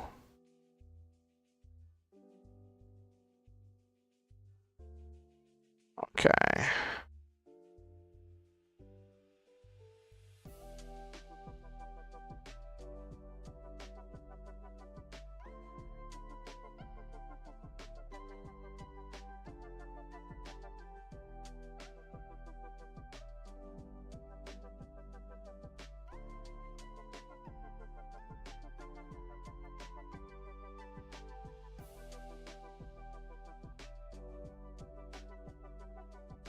Ooh. Okay. Apparently there's some new streamer tools that just got released or just got updated. Okay. Anyway. Everybody's back from that? Okay, let's do the wind down. Let's do the thing. Let's see who was in chat tonight. I know it was mostly the same 3 people, but I think we had some other people come through earlier. Oh, my chat only goes back so far. All right, so we had Silva, we had Nabiru, had Noel Main. Who else? There was Jesus. I think I said Jesus. War Bandit Hades, Pusha 432, Penglandian Monarchy. And to anyone else who watched the stream and didn't say anything in chat, and to anyone who watches this VOD afterwards, I want to say that I love all of you, and I believe in each and every one of you. I think that you all are truly wonderful, special, and one-of-a-kind individuals. I believe that each one of you makes this world a better place by living in it in your own unique way. I believe that your hopes, dreams, fears, and concerns are valid and worthy of notice. I believe that you are a valuable and worthy person who is deserving of happiness and deserving of good things in your life. Thank you for coming to my stream. Thank you for giving me your time, your attention, and your energy. I welcome each and every one of you, and I am always grateful to have you here. With that, always remember the Star Hunter motto: shoot for the stars, have wonderful adventures, live your dreams, and always stop to enjoy the memes. One thing I do ask is if you're watching on YouTube, like the stream. It lets me know what other people are interested in. It pushes the stream out to other people. It gets my content in front of other eyes. If you're watching on Twitch, then feel free to follow. And if you feel inclined, and if you're financially in a position to do so, to subscribe. I'd appreciate all of it.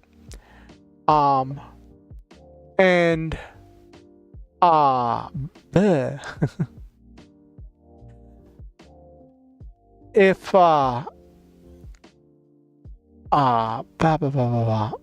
if you want to keep up with what I'm doing, you can follow me on social media. I have all my links in my About page on Twitch and on the description here on YouTube.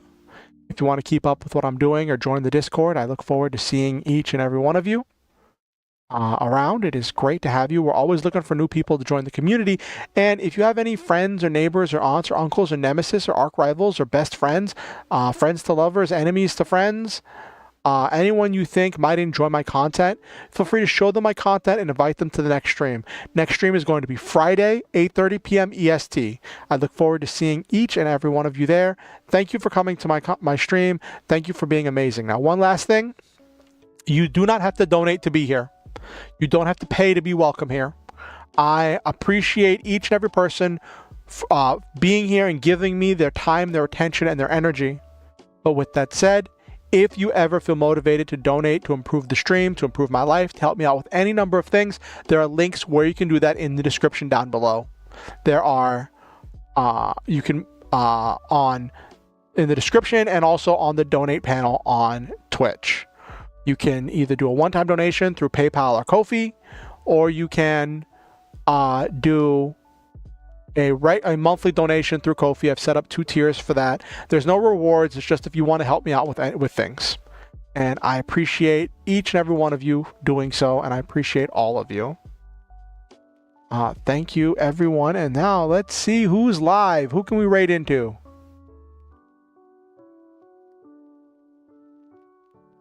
Who can we raid into? Who's live? We did Banicula last time.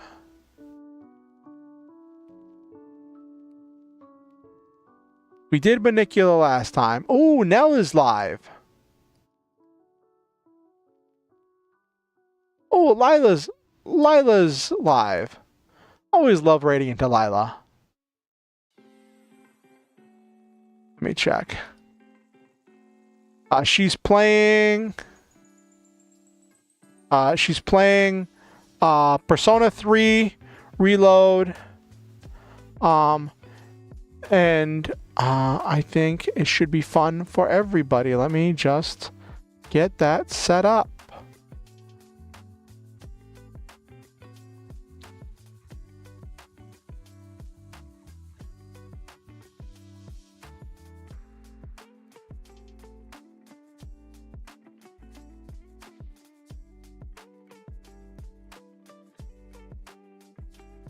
All right, I'll see you there.